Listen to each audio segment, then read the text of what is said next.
Ladies and gentlemen, boys and girls, welcome back to Hollywood After Dark for Tuesday, the 3rd of January, 2022. Damn it, I cannot get anything right today. Holy crap. First of the year, folks. Anyway, tonight we're going to be talking about how Deborah Snyder, some fake news, and I'm sorry to break it to you, Jack, but she ain't coming to save you. It's over for the Snyderverse once and for all. Jeremy Renner gives us an A-OK from his hospital bed, and the evil Dead Rise teaser and teaser poster come out, and I don't know what to think, guys, but let's dive in today. Hollywood After Dark, let's go.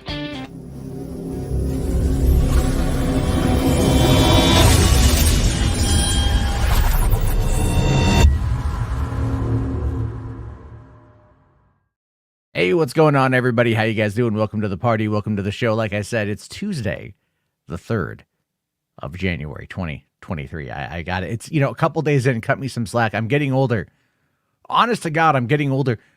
There's things I'm forgetting. I realize I'm hitting that age. I'm sitting there in the car earlier today, driving home from Costco, and I'm just trying to think of an actor's name. An actor that I've known for years. I can picture their name in my head, kind of. I can picture what they look like down to a very well-defined 4K image, and yet I'm blanking on like the simplest detail of what their name is. And I was like, damn, man, either I'm not getting enough sleep or I'm just getting fucking old.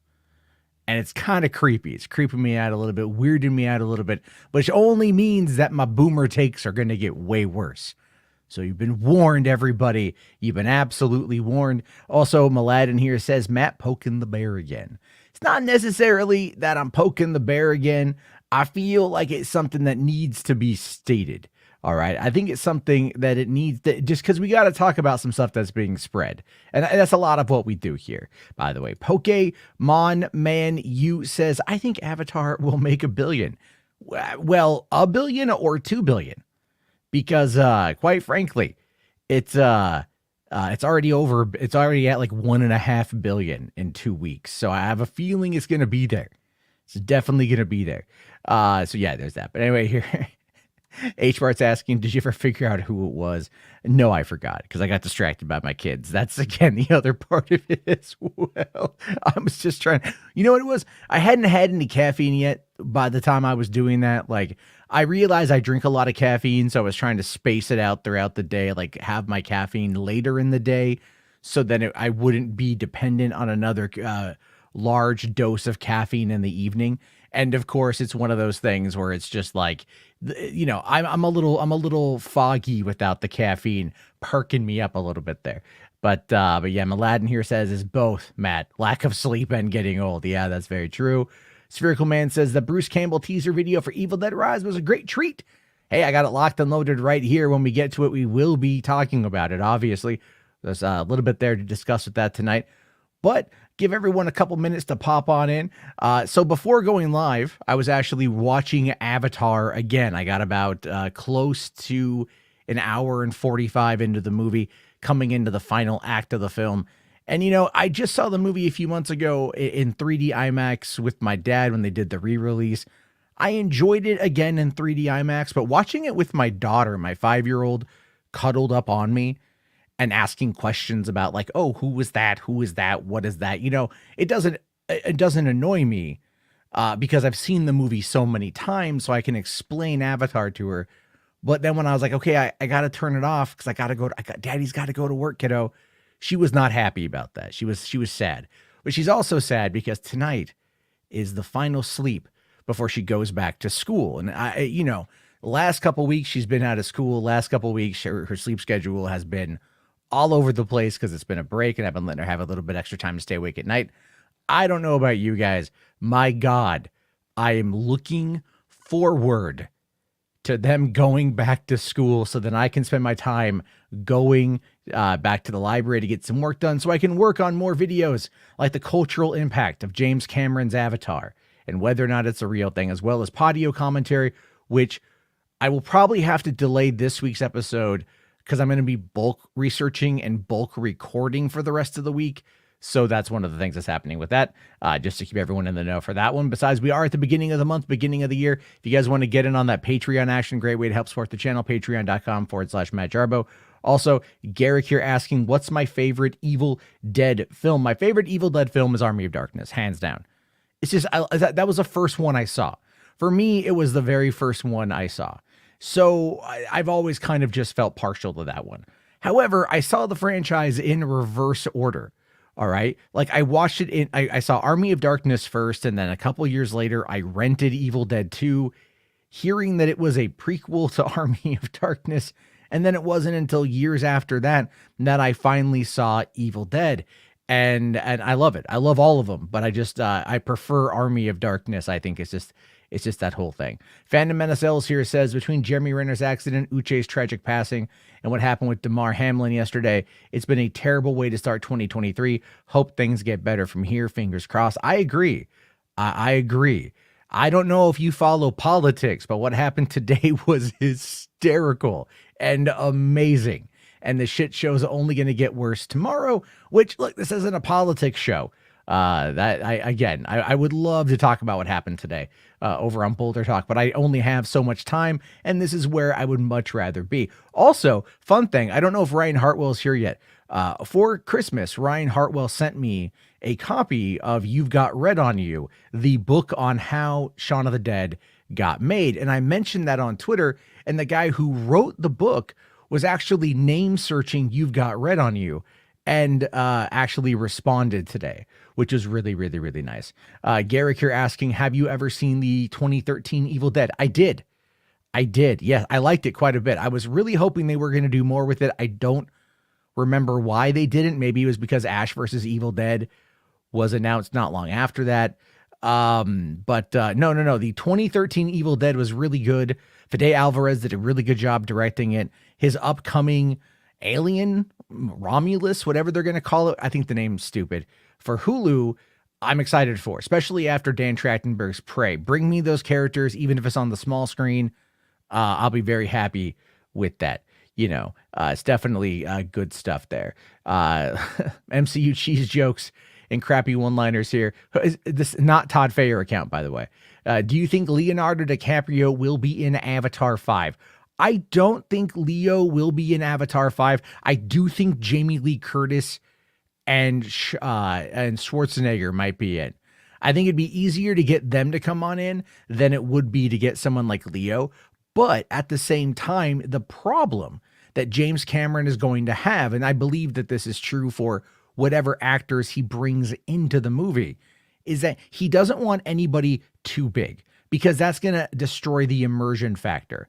If because Kate Winslet being the chief's wife of the oceanfaring folk, right? You don't recognize that it's Kate Winslet. In fact, some people I know didn't even realize that was Kate Winslet until they saw her name.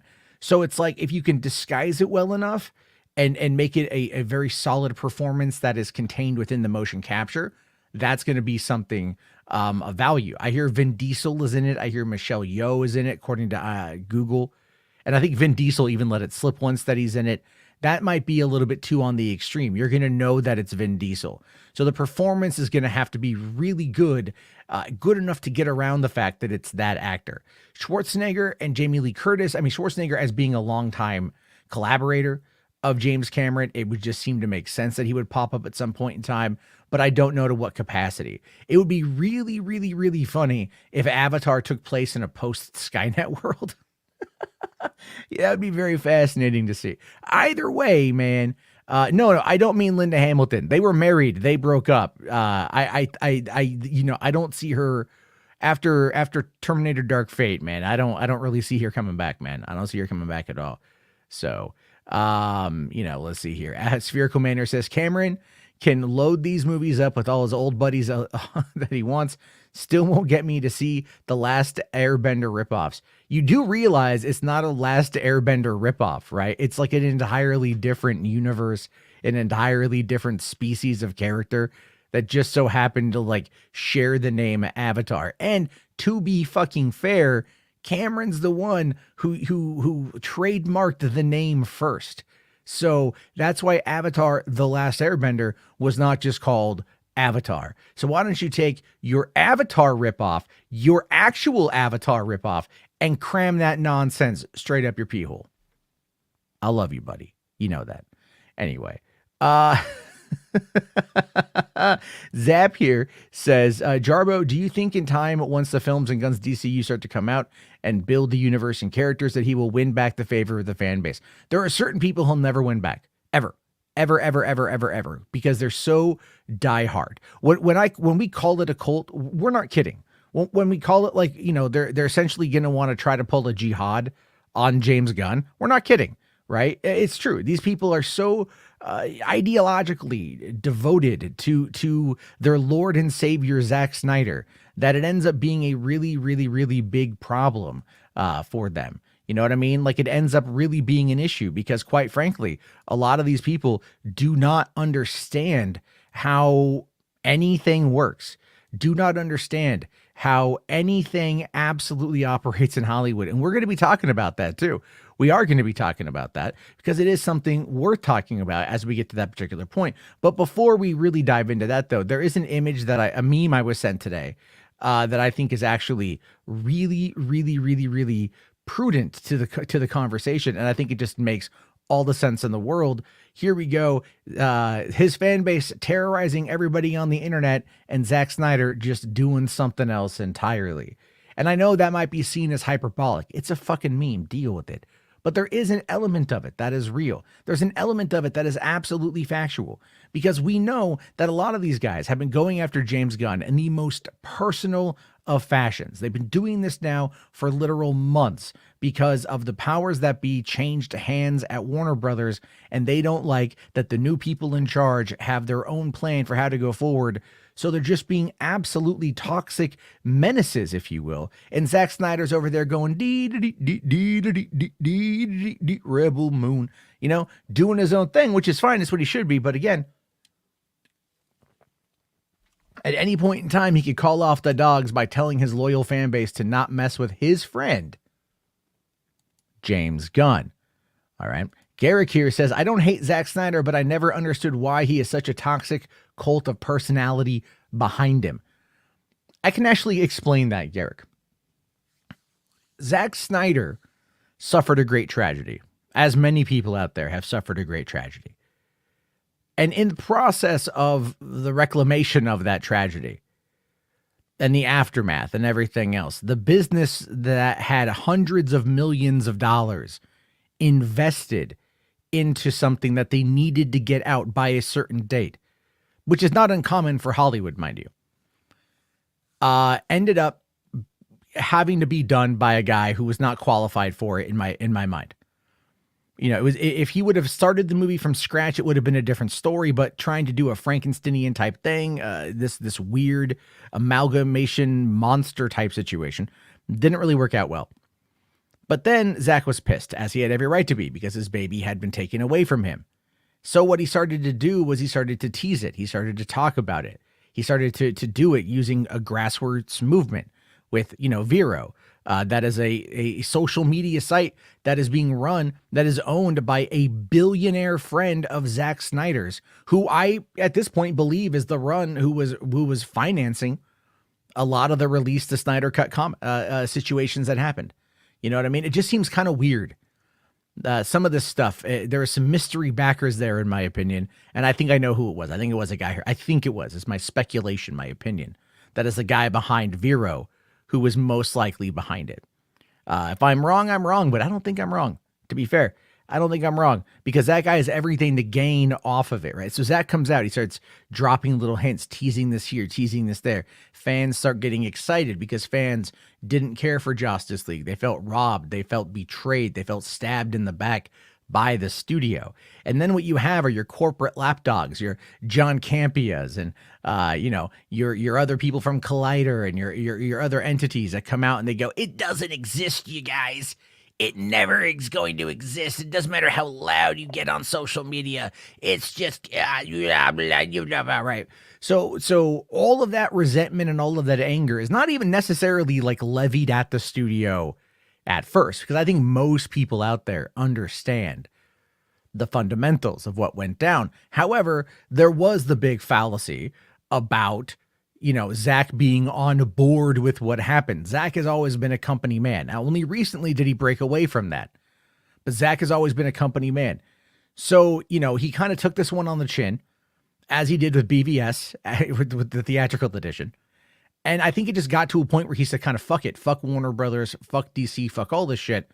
I'm not going to make their lives easy. So from there, he started just dropping these hints, dropping these breadcrumbs, feeding. And as it kept going, as it kept growing, more people, especially those who are disenfranchised, I believe, those who felt bucked by the system, those who felt that they had certain things that they were owed that were somewhat promised to them through the company, through these movies, and the fact that Marvel was whooping their ass left and right, completely coming out, destroying them left and right. They felt like they were owed something. And here's Zack telling them it exists. It's real. If you believe in me long enough, it will potentially happen.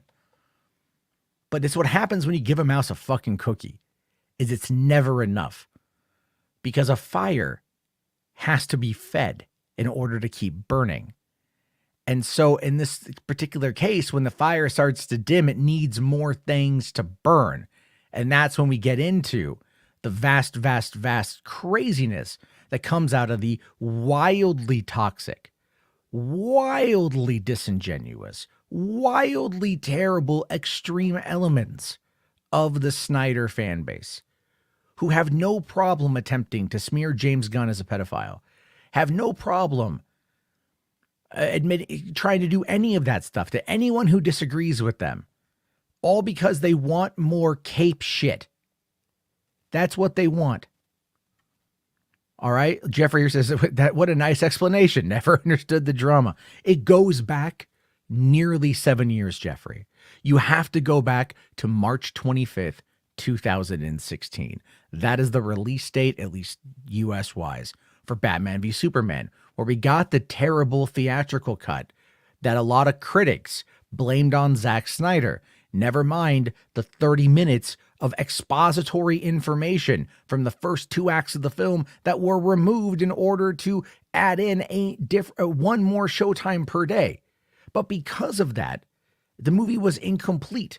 And so when the Ultimate Edition came out a few months later, people got to see the extra context. And that all of a sudden was something people loved. And yes, Rational is correct. It's Kevin Tushihara's fault. It is. And then that guy got Me Too'd the fuck out of Warner Brothers a little while later. All right. Goblin here says, I love you, Matt Jarbo. You keep putting haters in their place like Robert Meyer Burnett. You got to show me your dance moves. Very simple. Facts, logic, and just like use very strong language. That's why I like to do that shit. Anyway, here's Zap asking, do you think James Gunn might try to one-up Zack by doing a Batman and Superman movie but better than him? No, I don't. Not for a long time. Not for a long time at all. We got Command here for 5. Thanks, buddy. He says, as someone who has joined the Henry Cavill cult, I kind of understand them better now. No, I get it. These people, ultimately, they just want to see these stories. And I, you know what? I sympathize and I empathize because it's shit that I want to see too. It is shit that I want to see too. But we have to realize that it's going a bit too far. And, I was going to make this like the last story of the night, but we'll start with this. We'll start with Zack. We'll start with Deborah. We'll start with this particular fake news story that's going around right now because it does need to be talked about. It absolutely needs to be discussed because this is the stuff that's being spread around. And finally, there's at least one person who is in the know, who is kind of shutting it down, but nicely. So this is what we know. A couple of days ago, a Facebook post came out from the Church of Snyder. Yes, you're not reading that wrong. The Church of Snyder Facebook group, which, by the way, is a private group here on Facebook with 6,000 members, 6,000 patrons of the Church of Snyder. I have not wanted to join the group. I do not want to join the group because, my God, the craziness contained within must be wild.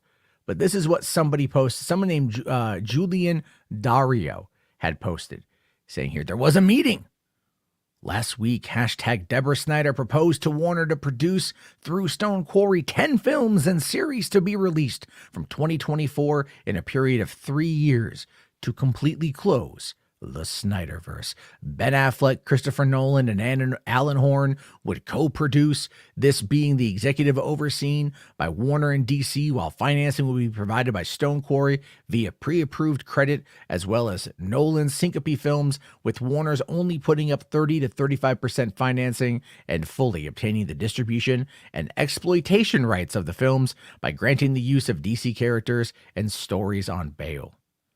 These films would be totally alternate to the DCEU and would have various directors, in addition to Zack Snyder directing a couple and designing the narrative rundown alongside a large team of writers. More info to be revealed soon. Now, we can look at this and just automatically right off the bat go, hey, this is kind of batshit fucking crazy, don't you think? This is a little nuts. Those little nuts here. All right? This is a little crazy. It's kind of funny, right? Aaron Rodor here says they also have the Snyder Bible too. They do, right? And then what was it? The guy Savage Bat, one of Sill's buddies, runs the Snyder Nights. Right, it gotta be Zack Snyder, yeah. Fucking hell, put on my fucking suit of armor, go to war for that man. I fucking die for Zack. Fucking show me the best version of Superman there ever was. I would die for that man. He also claimed he would be a bit of a terrorist if James Gunn took over Green Lantern. Hyperbolically, I should say. Hyperbolically is it's kind of what they're getting at here. But anyway, look, I'm telling you guys, this is what they're putting out there. Right now, no one is confirming this. No one is saying that this is true. Everyone's kind of looking at this and they're laughing, realizing that it is the early days of 2023, and perhaps maybe it would be a good idea to put this all behind us. Goblin here says you have a good British accent. It's a drunk accent, is what it is. No, I'm not having anyone on tonight, buddy. Sorry. Garrick here says the Church of Snyder. These people need to pick up a hobby or get laid or something. These are people you created, Zach. A little bit, right? A little bit. Thanks for the super chat, by the way. But no, kind of. I don't know why they do this. The Church of Snyder, the Snyder Bible, Snyder cultists, they wear this moniker on their sleeve. They're happy to be kind of considered cray-cray. They're happy to live in this weird fundamentalist bubble. I agree that they probably need to get a little bit of pelvis on pelvis action, that they probably need to, release some stuff, right? Get a little bit out there, skeet, right? They need to do all that. They absolutely need to. But it's a little bit crazy. So this was being spread around on the twits as per the usual, right? This guy up here, super fan cosplay Snyder Knight. Right. What's his, right? Cosplayer, lifetime fan of Superman, hashtag release the Snyder cut, hashtag restore the Snyderverse. Someone who seems fun at parties. Now, then 13 hours ago, he asks Jay Oliva, can you, Zach, or Ben confirm or deny this rumor? Now, we know Zach or Ben wasn't going to say anything, but Jay's a little bit different. Jay here is the showrunner of TRESE. I'm not sure what that is. An Army of the Dead Lost Vegas, director The Dark Knight Returns and Flashpoint Paradox, storyboard for Flash TV series, Man of Steel, BVS, Wonder Woman, Zack Snyder's Justice League. So this dude has got intimate friendship with Zack Snyder. Knows him personally, has worked with him multiple times over the span of a decade now. So he would have a solid understanding of where things are. His response sounds like fan fiction, right? Just right off the bat, just bam, sucker. Sounds like fan fiction. That's what it is. You know what I mean? That's all it is, right? It's just, it sounds like it. And then, so this other guy here, right? This Marco Man TV. This guy's a peach, by the way. Peach of a person. He says, well, that didn't help at all.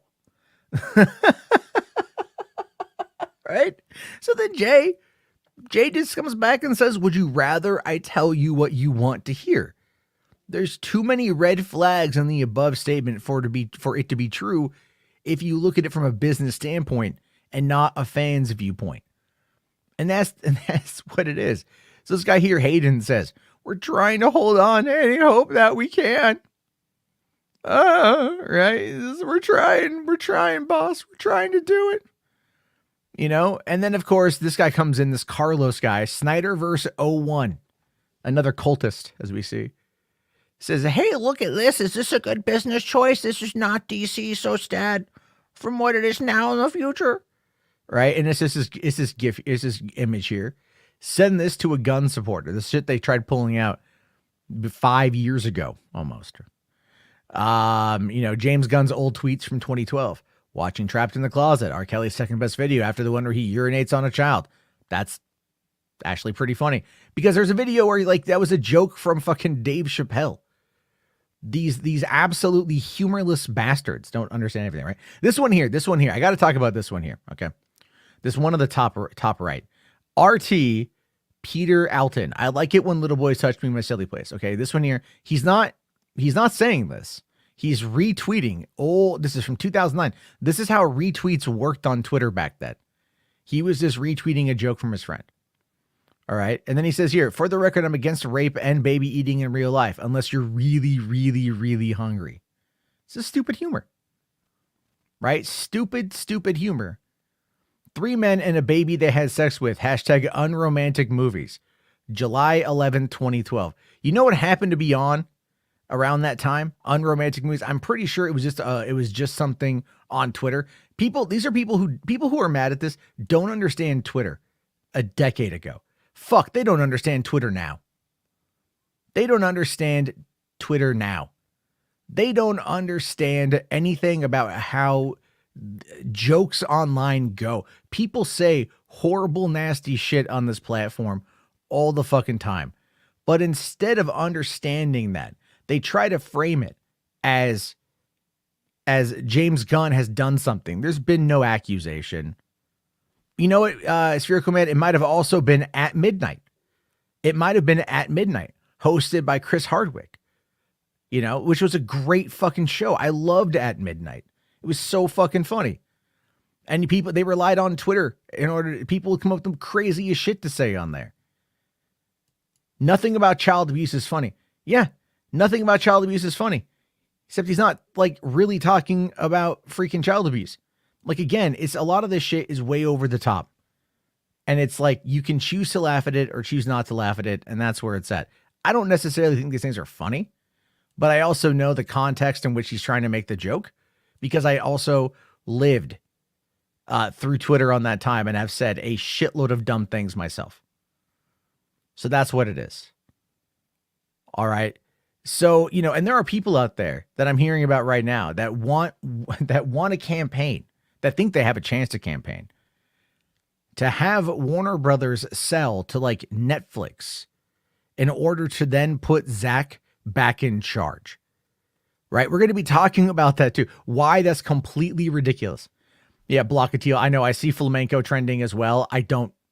A lot of it has to do with dancing, not even about the YouTuber. Right? Garrick here says, I introduced my friends to James Gunn PG porn and they loved it. Laughed their ass off. Yeah, PG porn was great. PG porn was hysterical. All right. Thank you very much, Command Unit. I see that. We'll watch that one towards the end. It's just, no, PG porn is fucking funnier than shit. But that's the kind of humor that he has. And you can dumb down that kind of humor.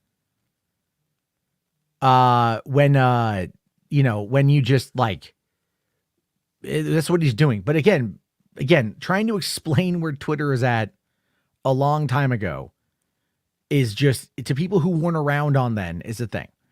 And especially people who have a narrative bias for what's going on.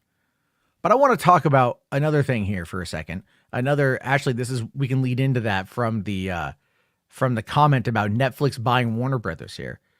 So this popped up today on Deadline, a very interesting little article. TV's decade-long spending splurge is over, top analyst predicts. Now, yesterday it was announced that Netflix had canceled $18.99, which has a lot of people really pissed off. On the show last night, I showcased their numbers, right? The numbers Netflix released for minutes watched.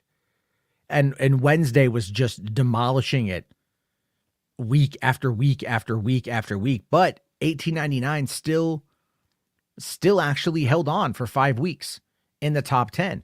Most of those weeks being in the top 2 or top 3. So the show was doing okay. And it would have had a chance to probably build an audience after the Wednesday stuff died down. But Wednesday was just too big, too massive, too huge. It's a good show, but it like just took everything by storm. So it kind of overshadowed everything else. And that's just where we find ourselves here. So according to the article, it says, the global television industry's breathless spending splurge is set to slow to a crawl over the next 12 months as a top UK research group signaled the end of a decade-long content boom. Ampere Analysis started 2023 with a prediction that worldwide spend on TV content, including sport, would decrease just 2% to $243 billion over the coming year. It would increase to 2%. Sorry, not decrease, increase. Ampere said that this would be the slowest rate of growth in 10 years as streamers and broadcasters rein in budgets. Their 2% increase compares with a growth of 6% to $238 billion in last year. Spending stood at just $128 billion in 2013, according to Ampere. They said that economic headwinds would put pressure on household finances and advertising spending, forcing the likes of Netflix and traditional broadcasters to rethink their rampant content investment. Several U.S. senior execs recently used recent content London keynotes to forecast spending cuts. Showtime president Jana Winograd saying belt tightening is coming. Ampere also predicted a shift towards cheaper programming, i.e. reality TV. Services will continue to focus on original content to compete in a crowded, cost-sensitive market, but we are already seeing a shift in content commissioning to incorporate greater volume of cheaper, unscripted formats. Disney and Warner Brothers Discovery will this year overtake Comcast as the two biggest investors in original content. They will spend between $10.5 billion and $10.5 billion and $9.5 billion, respectively. So, I mean, like, there's a lot there. Does that mean that, like, these big budget shows are over, that things are ending, that all this stuff's happening? Yeah, stuff's going to slow down for a couple years. All right, stuff is going to slow down for a couple years. And I think that's one of the reasons why things are going to slow down like this is because, like, we are seeing a paradigm shift, right? We are seeing a shift. Garrick asking, so we're going to get to see more crappy, cheap reality shows? Yeah. Especially on Warner Brothers Discovery. Why do you think that they're merging in Discovery Plus with HBO Max? And they're just going to start pumping out reality show after reality show because that is what Zaslav knows. Disney, on the other hand, is going to do something entirely different. And I don't know if I retweeted that image today or not. I saw someone talking about it. I might not have. I don't think I did. I don't even know where I could find it at this point. You know what? Let me see. I think I might be able to find it here. There was an image that came out today that was talking about how, like, what the top shows were for Disney Plus in 2022. And, you know, you would think with the Marvel shows and the Disney Plus, in the Star Wars shows, that those would have dominated everything. It turns out that's not really the case. And again, I'm really trying to find this image right now. I don't quite know what I'm looking for necessarily. So, sorry guys. It was The Simpsons and Bluey were in the top two, right? We're in the top two. You had Moon Knight, I think, is like number 10. She-Hulk was in there. Andor was in there. The Book of Boba Fett was in there. And that's it. Like, those are the shows, man. Like, Kenobi didn't even make it on in. Miss Marvel didn't make it on in. You know, but Andor apparently was like some of the top watch shows. But the thing I'm talking about here predominantly is that The Simpsons and Bluey were 1 and 2. And if you go on Disney Plus right now, you will sit there, you will see that they actually have, like, The Simpsons is trending. Bluey is trending. Avatar, by the way, is trending. You should go watch it. It's a good fucking movie. But there's a lot of people that are watching these shows. And so you can sit there and go, well, no one is talking about these shows, right? No one is discussing these shows on there. So what does that mean? Does that mean that because no one's talking about the stuff on social media, because no one is talking about this stuff on YouTube videos, does this mean that no one's watching? The truth of the matter is that's absolutely not true. Now, Music Rainer says, why not Obi? Well, I think Obi, given the 6 episodes, given the, I think it wasn't as big of a deal as they made it out to be. I think a lot of that had to do with just how the show overall turned out, and maybe people out there weren't really into it. You know what I mean? Like, it's that. But why did Book of Boba Fett? Well, Book of Boba Fett absolutely had the Mandalorian lead in, and the Mandalorian is very popular for Disney Plus. Andor, surprisingly on there, right underneath Book of Boba Fett, goes to show you how many people watched Andor. And the thing with Andor is that it was a show for adults. It's a show for more mature individuals. And those people actually turned up and watched that. Because what you have to remember is that while like Bluey is like the top one for kids, adults watch Disney Plus, really watch Disney Plus. And I think the reason why we have to look at now, using this as a basis, all right, using this as a basis for everything, is that Disney is going to have to curate content, whereas HBO Max is going to scattershot reality TV content and put some money behind some shows. Like I was reading tonight that apparently The Last of Us, the television show, is going to have a bigger budget for its first season than the Game of Thrones had for most of theirs. Like, not combined, but overall. By the way, Jeffrey Miller with a $2 super sticker. Thanks, buddy. Really appreciate that. Thank you. Who was it? RJ says, Book of Boba Fett was ass, but it was connected to a good show and was a spinoff. So by default, people checked it out. Book of Boba Fett was only really ass one episode. Okay. One episode was ass. All right. And that was just episode 3. Okay. But like episode 5 was pretty gangbusters. Yes. It was a Mandalorian episode wrapped into, it was a Mandalorian season 3 pilot episode, kind of baked into the show. But dude, the season finale of Book of Boba Fett was actually pretty decent. Like action wise, story was a little mid, but it wasn't ass. And even Obi-Wan wasn't ass. When did my surrogate son become so fucking negative on YouTube, man? God, stop watching different people. Only watch me. Anyway, let's Command Unity for 2. Thanks, buddy. Says all the budgets to Warhammer, please. Well, that's an Amazon thing, and they've got the money. They've got the money. Spherical Commander says, I kind of hate to say this, but at the same time, I don't. But Andor and the Mandalorian are the new direction Star Wars should go. No. You're not wrong with that, dude. You're not wrong with that at all. Like at all, Spherical Man. Like that is what's been showing to be popular. There's a reason why we haven't seen a new movie in 3 years. There's a rumor that Damon Lindelof's movie is going to film in like April or something, but it's not going to be ready for a December 2023 release. Anthony here asks, do you think that because Agatha Covenant of Chaos is a spinoff of WandaVision, do you think it will do good? Yeah,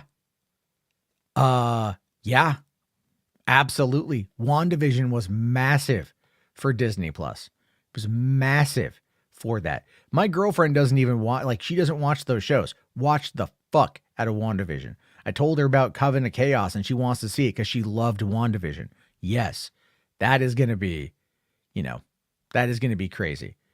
Let's see. Reed here says the Mando Boba Fett team up was cool. Damn straight. Ralph's Double Tits here says RJ is menace pilled. Yes, he is. He's a little menace pilled. Surprised he's not hounding me to come on. MCU Cheese Joke here says She-Hulk was unwatchable. It was not, dude. I love She-Hulk. She-Hulk had me cracking up the whole time. So, all right. RJ says the only reason why Agatha isn't getting canned is because it's connected to WandaVision. It's meant to be a streaming juggernaut, but also the budget for Agatha is going to be way less. It's going to be way less, dude. And you know it's going to be way less. All right. You know it's going to be way less. Agatha, dude, they're not canceling a lot of these shows. I really want you to stop listening to certain people. That's just me. But all right, I'll send you a link. I'll send you a link, RJ. You. because I want to fight you on it anyway. So there we go. All right. Let's there's that one there. And what's going on here? Mladen says, I don't care for Agatha. I think you're missing out, man. I love that shit. Reader says, probably has a lot of MCU past history in Agatha. Maybe they're going to do a lot of that kind of stuff. You know, Ralph's Double Tits here says no one will care after episode 1 of Covenant Chaos. That is not true. Queen Denny says She-Hulk got canceled. No, it didn't. As far as I know, She-Hulk did not get canceled. I think I've been hearing that. Let's see. Canceled. All right. So according to Screen Geek, they say, let's see here. She-Hulk. All right. Marvel's Avengers will become a fan favorite project for the film. Oh, all right. Xputer reports that the studio behind it's Marvel's Avengers, not Marvel the show. Marvel's Avengers, the Crystal Dynamics company, right? That's the thing. Is like no one is specifying what that is from, Danny. It's not the the data provided by Disney Plus shows us that people watch the hell out of She-Hulk. Now, did that have a lot to do with Daredevil? Maybe. All right. But no. She-Hulk is not canceled. We're going to see more of Jennifer Walters and her twerking booty. That's going to happen. Okay. What you're talking about is the Crystal Dynamics Avengers game, which has been very, very, very lambasted ever since it came out. Spherical Man here says Danny got her news from Heroic Hollywood only if Danny was looking at fan fiction or fan art stolen from Instagram. What up, RJ? Hey, what's up? So what was the story about with TV shows?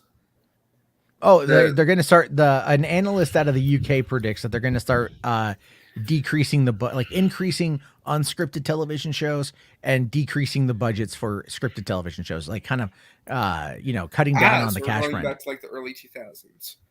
Yeah. Interesting. Okay. Yeah, so I guess the golden age of TV is dead. Well, the golden age of streaming is going to maybe be changed. It makes a lot of sense if you think about it for a second, right? What you've got is Grace reported that. Grace doesn't. Oh my God, no! Stop! I don't think she did. Unless it's reported by the trades. No. Unless it's reported by the trades. I'm sorry. No.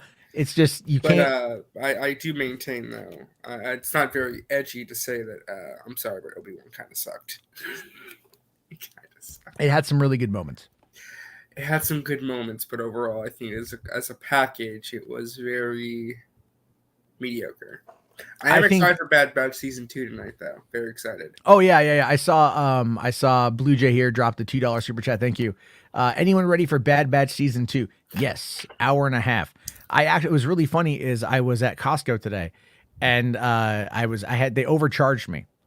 Right, they overcharged me for toilet paper. I'm like looking at my bill, like, why is my bill $80? Mm-hmm. This seems excessive for 5 items in here. And then they were like, anyway, we had to go get it refunded. And they, the guy next to me had an X-Wing shirt on. He was getting something refunded. I said, "Oh, dude, hey, cool shirt, man." And he's like, "Oh, thanks, man." And I'm like, "You excited for tonight at midnight?" And he's like, "Bad Batch season 2. Some random father. He had like a 3-4-year-old daughter in his cart. Like I had my kids with me, And it's like we're talking about Bad Batch. Yeah, so the audience for Bad Batch is there. They just might be a little bit on the older side for right now. But yeah, Bad Batch is going to be sick. Yes. What I'm waiting for is how often we hear Omega. Omega. And the delightful Kiwi accent. But I did hear about Bad Batch.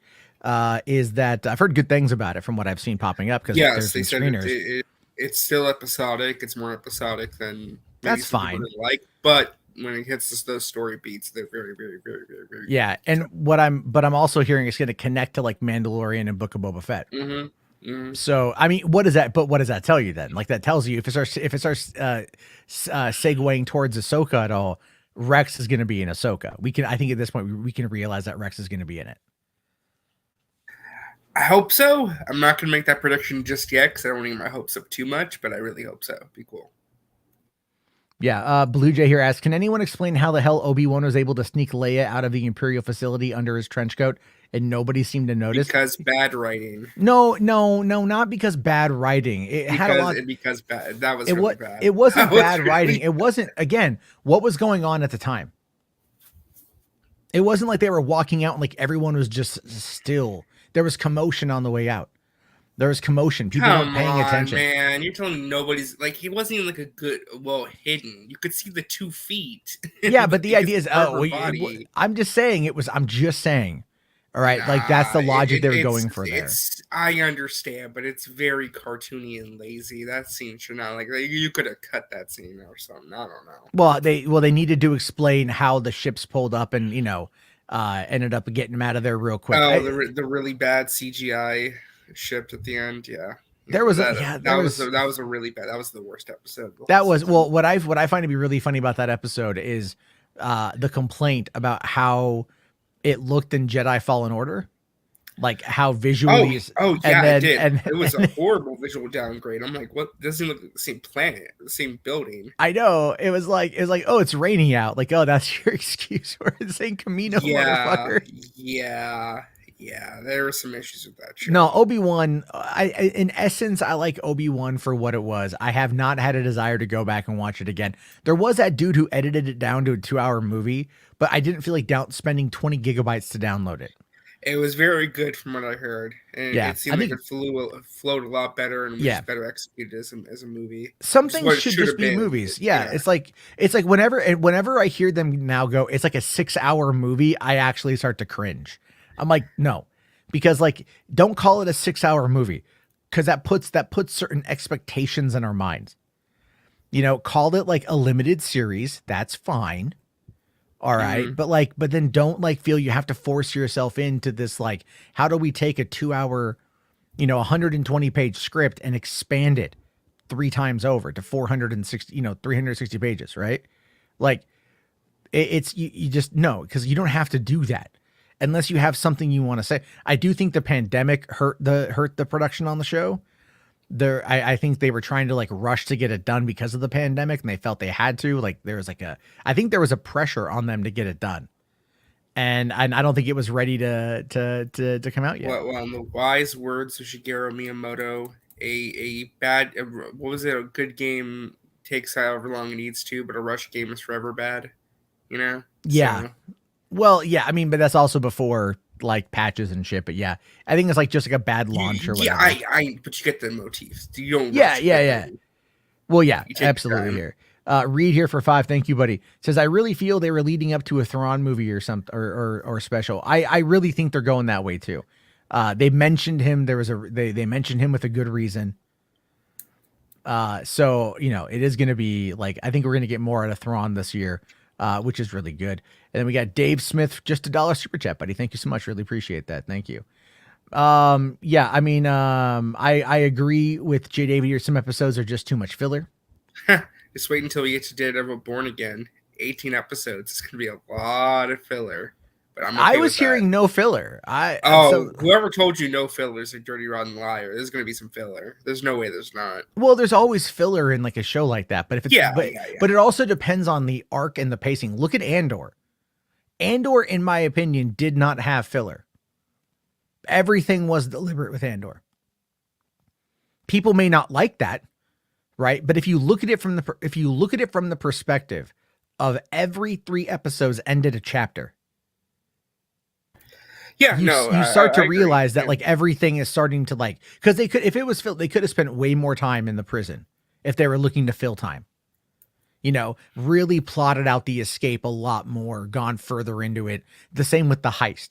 But what it was though is that like it had like a beginning, a middle, and an end, and the ending had the conclusion, which then set up the next chapter. And as the story progressed, things started to increase with the intensity, leading to the end of the chapters, right? To the end of those arcs.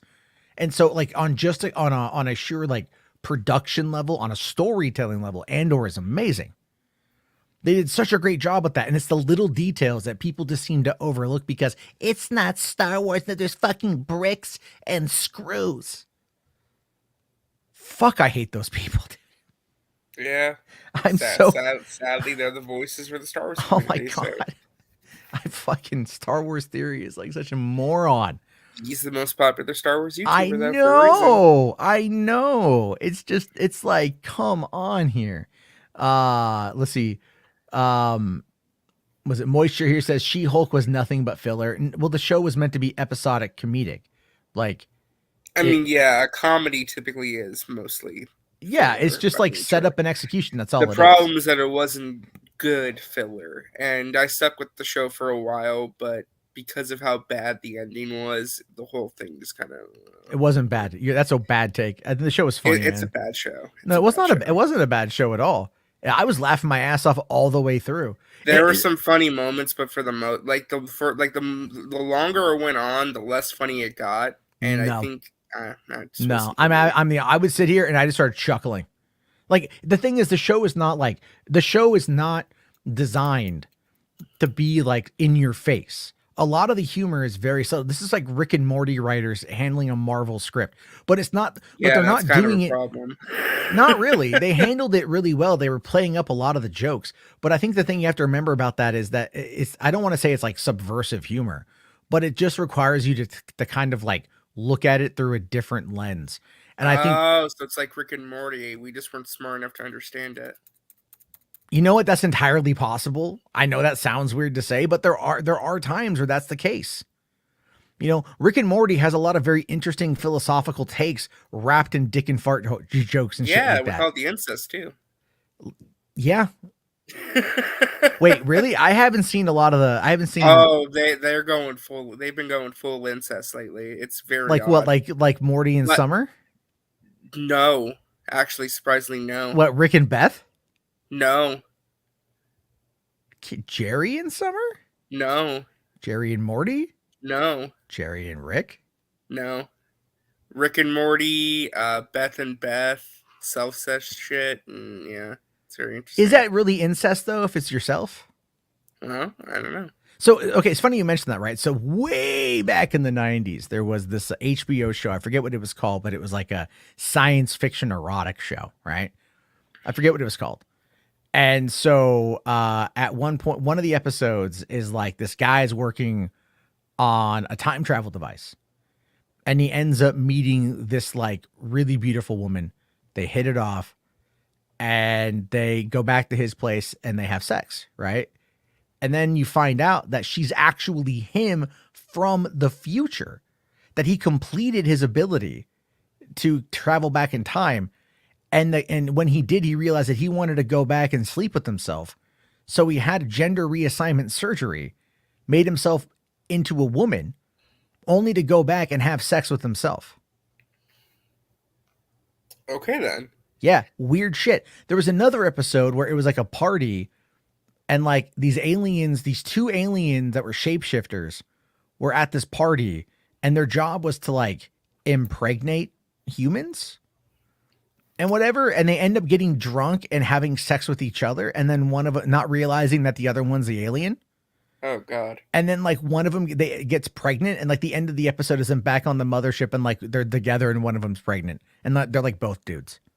Oh dear. You know, it's just, there's like some weird, yeah. Like Jay here says that's some late 90s shit right there, man. Yeah. I mean, the best episode, well, not the best episode, but the funniest episode of Futurama is the one where Fry becomes his own grandpa. So, I mean, you know. Yeah. Yeah, let's see here. Rational says that supposedly plot details for James Gunn's Superman leaked on 4chan. Oh, come on. It's fake, but I still want to read it just to see. All right. Well, yeah, if you send it over to me, or if you send it over to me, we'll take a look at it there. You know, I'm just reading fake leaks is fun. Yeah, obvious fake leaks are one thing. Garrick here says there's an episode in season 6 about that makes you sympathetic for a character called Pissmaster. Yeah. Oh God. I don't know why. That made me. Yeah, I ran into somebody on Twitter today that unironically uses the term "pissmaker," and that was very interesting. There's a lot of crazy Pissmaster or Pissmaker. Pissmaker, like Pissmaker for Peacemaker. I was like, oh God. Jesus, some people, man. Some fucking people, guys. All this kind of shit. There's a lot that was it called Lex? It's not called Lex. That was on Sci-Fi. That was on Sci-Fi. And that show was like really horny. That show was like really horny. Oh my God, I came across horny gamer YouTube today. Isn't that just gamer culture? No, but like people who modded Resident Evil 8 and like the lady, whatever the lady's called in that. Oh yeah. And they put her in like lingerie, but like the thumbnail is just like a really high angle shot of her ass. Yeah. And I'm like, I shouldn't click on this, but I'm a man. And I clicked on it. I'm like, oh God, all right. And like I just kind of looked to see what was the most replayed. And I just like found the spot. I'm like, oh, that's nothing. And then, but there's like a lot of other ones I've seen where it's just like super like sexualized stuff with mods and everything. Yeah, like, yeah. That was just recommending me this shit. At the same time, I got an ad today for what is it like there's this. Did you hear the controversy about how Walmart now has sex toys? No, I didn't actually know. Yeah, it's from a company called Cake.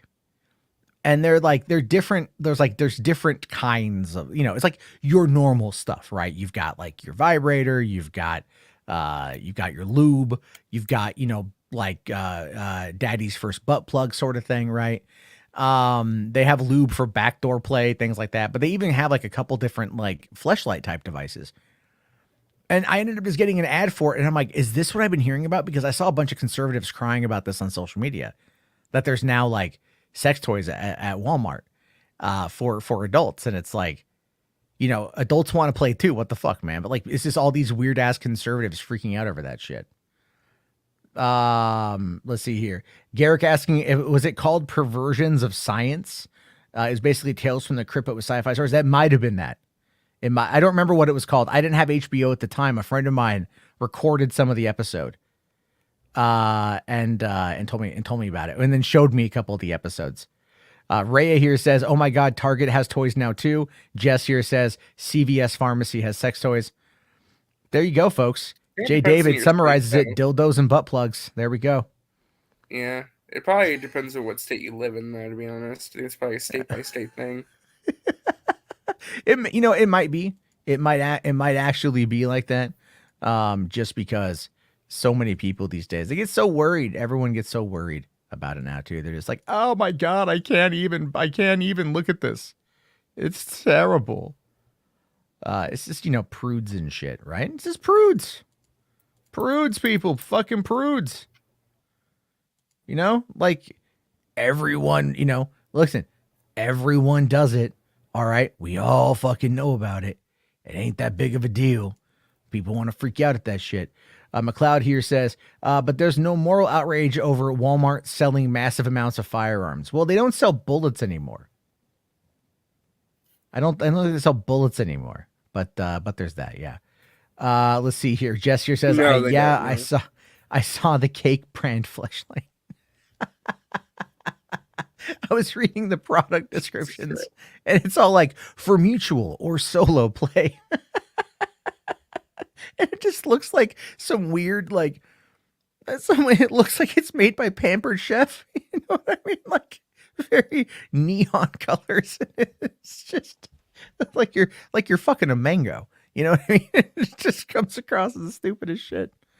Anyway, do kids walk in these sections? I mean, generally speaking, yeah, because it's going to be like in the pharmacy section of everything. So there's do that.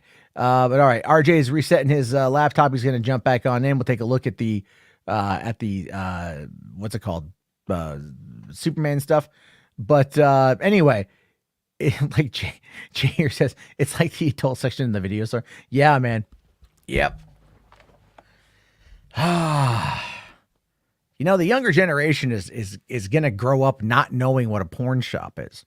You know what I mean? And that might be for the best, but like, I remember, when I was younger and there would be a bunch, you would just know if you went to like a mom and pop video store back in the 80s and 90s, even before, you knew where the adult section was. It was the area blocked off with a black curtain that said adults only in there. You knew what it was. Like it wasn't even that big of a deal. You just knew what it was. And then you have all these adult shops pop up, right? But then you get all these crazy ass, religious people that are just like, oh my God, I can't even talk about it. It's disgusting.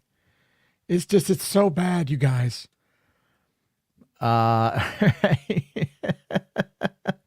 Let's see here. That's how white trash gets sex education. Well, there's usually no protection in those movies, right? If you watch a softcore, the guy never pulls out. He just finishes magically and it just kind of evaporates in the thin air. And they probably thought that's what happens. There you go. Let's see. Jay here says, back in my day, the section had a red light over the black curtain. Yep, it did. Ray here says adult VHS sections kept behind a dirty curtain. Yep, they did. A lot of stuff there. Again, it's like, let's see here. Static Pat says, LOL, my uncle rented Fritz the Cat for me when I was 5 from one of those mom and pop VHS rental places. Ooh, ooh. There you go. Spherical Man here says, I'd be looking at video games to rent and my dad would disappear for a few minutes. LOL. Yeah. My stepdad would do that too. He'd be like, go over and look at the cartoons. And I'd head over and look at the Japanimation, like unsupervised, looking at stuff like Tokyo City, and then like he'd be off behind, and I wouldn't know about it. I only really realized it later on when I would remember they would, like, my bag with like the movies, like the kid films and the video games would come in a white bag and their bag would be in a black bag, like their bag would be in a black bag. My bag would be like in a white bag. And I'm like, why, and it never really dawned on me until I was older. Because of that. Anyway. And then H Parts comes in here with this random side take. Nobody talks about the National Treasure show. He's right though. Like, it came out and literally nobody's talking about it. Nobody's reviewing it. No one's talking about Willow either. Oh yeah, Willow just kind of came and went and died. But the only people talking about it are like the chuds who were making fun of it. But the thing is too, at the same time, remember, no one was talking about Andor until around the end. I feel like more people were talking about Andor than these shows though. I don't know. I mean, my take on that has a lot to do with the fact that I think people have delineated so much of the conversation, or YouTube is just suppressing it, right? So like, for example, like my girlfriend really wanted to see The Whale. She actually went and saw it yesterday morning. And she'd been wanting to see it for weeks. And I was like, why don't you just go watch it? I'll watch the kids. Cause usually I want to go see a movie. She'll watch the kids and I just go by myself. And so, but she's been watching all of these reviews for The Whale. So all of a sudden, all my recommendation is just like review, trailer reaction. Remember I showed you the one for Enosh popped up? Oh, yeah. I took a picture of that. It was like the funniest thing. I'm surfing through and I had to see Enosh, Tiffany, and Landon on my screen. And like, I'm like, Enosh, why are you wearing a black vest and a red flannel? What are you doing? It just looked like everyone outside, man. They're inside their house. But anyway. Maybe he's plowing some snow. Let's see here. Spherical Man says, I've been watching Willow. It's actually really good. Just got done with season 2 of Picard today, and I'll watch National Treasure one night when Jarbo's off. But that's what it is. Yeah. I need to watch all those too. It's like Bad Batch is on in an hour, so I'll be dipping out before then. But I think part of it too is just like, like I'm looking at all these recommendations, these reviews, these trailer reactions, and a lot of them are shit. Right? Like, and I don't mean to be like a jerk about that, but like a lot of the videos that are made are they're fucking terrible, RJ.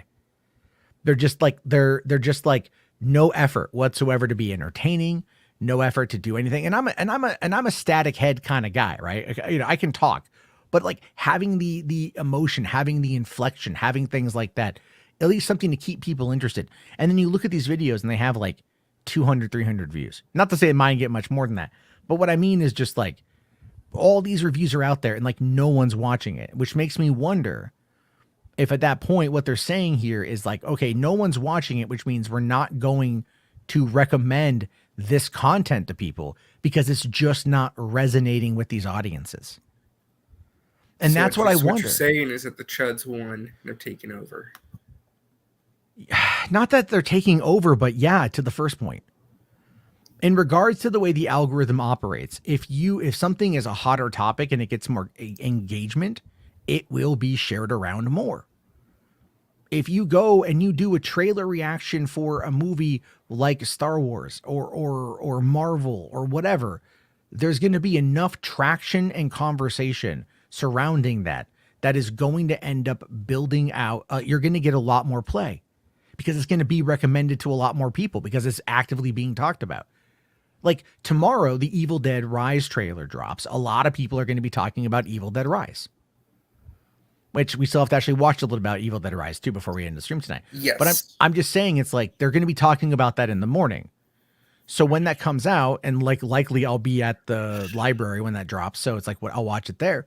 Mm-hmm. But I'm just saying it's like that will have people talking about it. But it's like a movie with like Brendan Fraser in The Whale, which like looks really good. And even though from what I'm hearing from my girlfriends, like the marketing is really not what the movie is.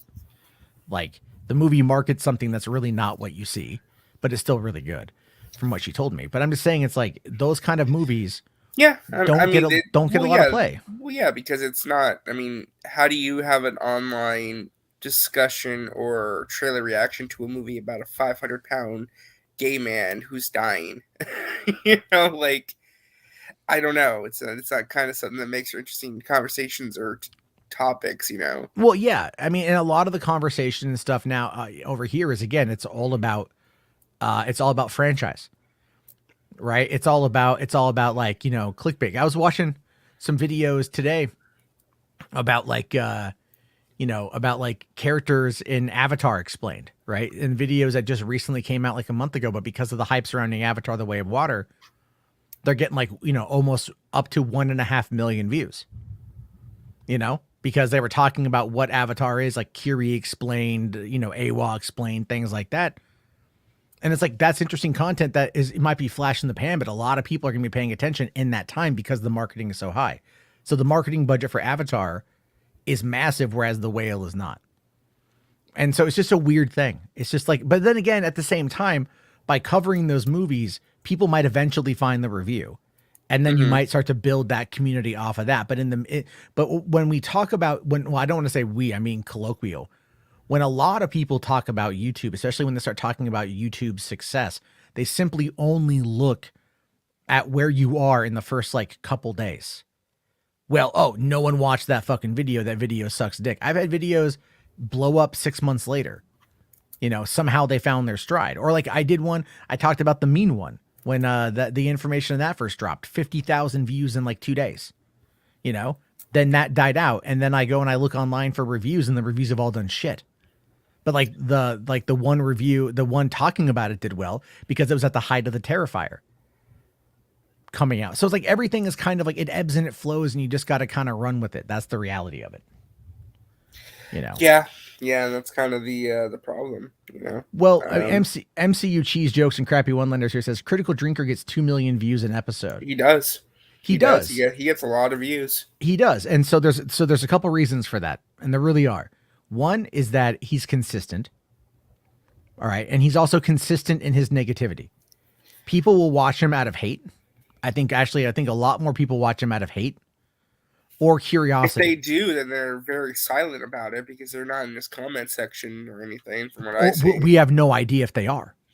To be fair, we have no idea if they are. Yeah, I mean, yes, but they're not blowing things up. Sure, but you also, and what have I talked about when you have like, I mean, I see like Fandom NSLs here in the chat, and like there's Loza as well, who I like, and I like what they post on Twitter, but I've also frequently said, it's like, what's the point of calling out these guys on Twitter for their fucking titles and thumbnails?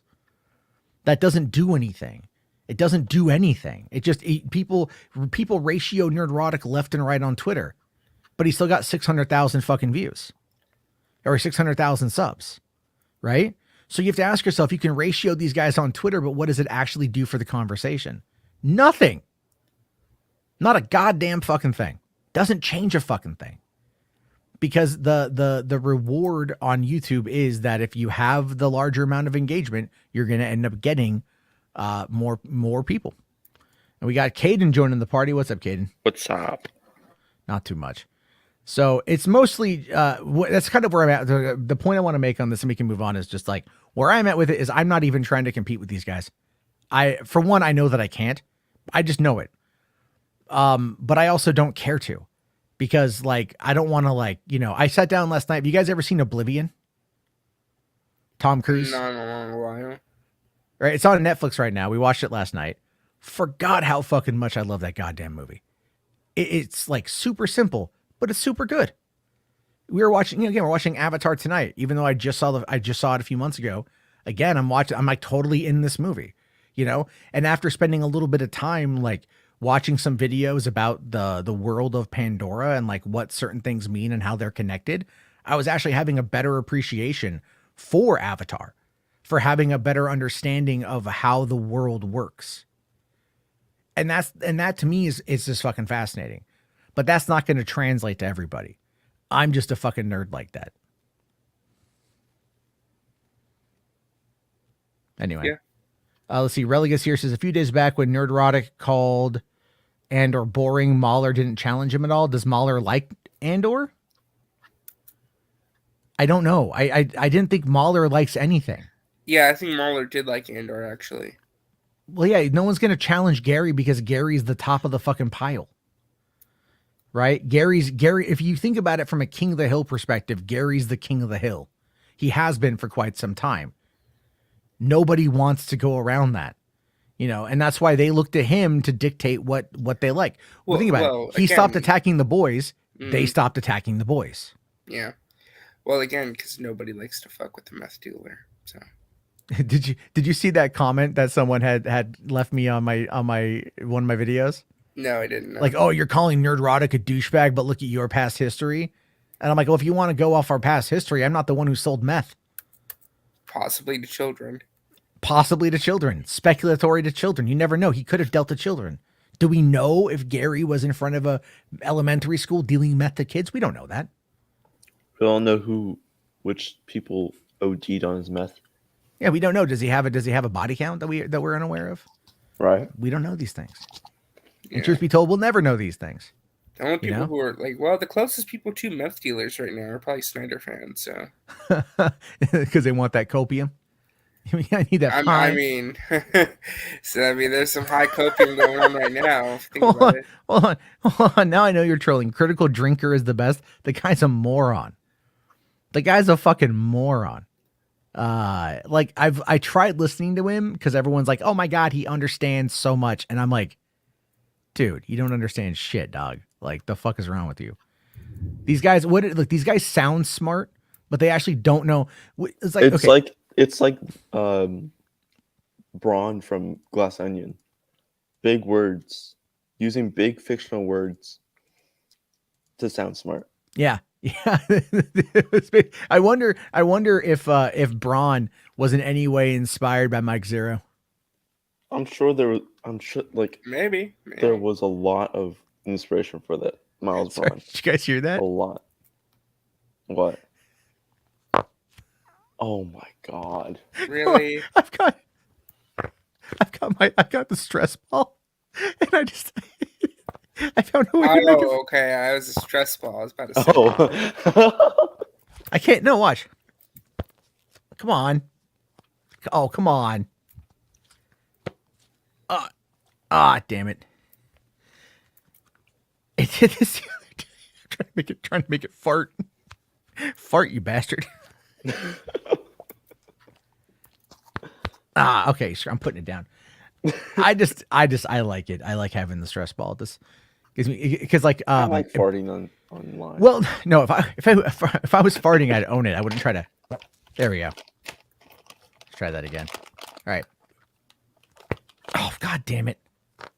Damn it. Okay, fuck it. All right. I'm not dealing with that shit. Anyway, you guys are like, what the hell is he doing? He is just kind of a moron. That's what we are right now. So, all right. I didn't just fart. I literally have got a stress ball. There we go. See? Blame on the stress ball. Yeah, I can't fart that much if I wanted to. And I'm literally up RJ, right to the don't mic. continue. Also, See, I'm like right up to the mic. How can I talk out my ass? Oh wait, I don't know, I you get kinda accused of went that to all it the time last anyway. night. By the way, Hollywood After Dark is brought to you guys by Farting McFart Farts. Be sure to hit that like 125 of you watching right now. I'm just like doing a farting stress ball. It's what's it called? I got the box right here. It's no, that's not the box. That's for something else. Oh, yeah, it's called Nido, right? Nido, teeny Nido. No, just Nido. Nido Farto? See, that sounds totally different. That Oh, didn't. yeah. Yeah, that did. What the Wow. frick? For one, if I have that much air as I'm doing it way wrong. I'm putting it down now. Anyway, that was the middle portion of the show, ladies and gentlemen. The farting stress ball. That's right. Brought to you by Raid Shadow Legends. Anyway, let's take a look here at real quick here. Wanted to showcase this. Jeremy Renner did post an update today that he is doing better, and he looks pretty tore up though. So I mean, Yeah, he looks like he got hit by a snowplow. I mean, he looks Yeah. like in rough shape. Yeah. and I'm I mean, glad did you he's see okay. the size of the snowplow that he got hit by or No. run over by? Oh, Was it big? okay. Yeah, it's big. It was like massive. They were talking like Yeah. biggest Like freaking snowplow I've ever seen. Hold on, I got a Well, picture. yeah, there Hold was a like he was. I what I read was he was trying to clear out the driveway. Oh, this is it right here. Oh wow, one of Yeah. those. Yeah. Mhm. Wow. on. Huge. Huge. And he Huge. got run over by it all the way. So Yeah, there we go. it's All gonna be right. a miracle if he can walk again or do anything normal. I'm sure he'll be fine, but he'll have to take a little bit of time off. Yeah. Okay. Go watch Nerdrotic. If you want to Like- watch a meth dealer, I guess. I was don't know. reading that apparently the reason he was trying to use the snowplow and like clear out a driveway was because he was trying to help and save two people. Yeah. No. I heard it was him, like he was trying to clear the pathway because he was leaving, and like his neighbors they were all blocked in. Yeah, it was something like he was trying to help his neighbors out, or he was trying to help Oh. somebody or something. Like I heard, like it wasn't just because he was just trying to do it just to do it. Like he was actually trying to do it to help some people. Yeah. Accident occurred helping a stranded family member. Oh, okay. And that's Well, I really I wish him a very, very, very speedy recovery. So Yeah. Yeah, it's gonna be a pretty long road to recovery. It's pretty serious too. So but look, he's a millionaire, all right? Like they get better coverage than the rest of us do.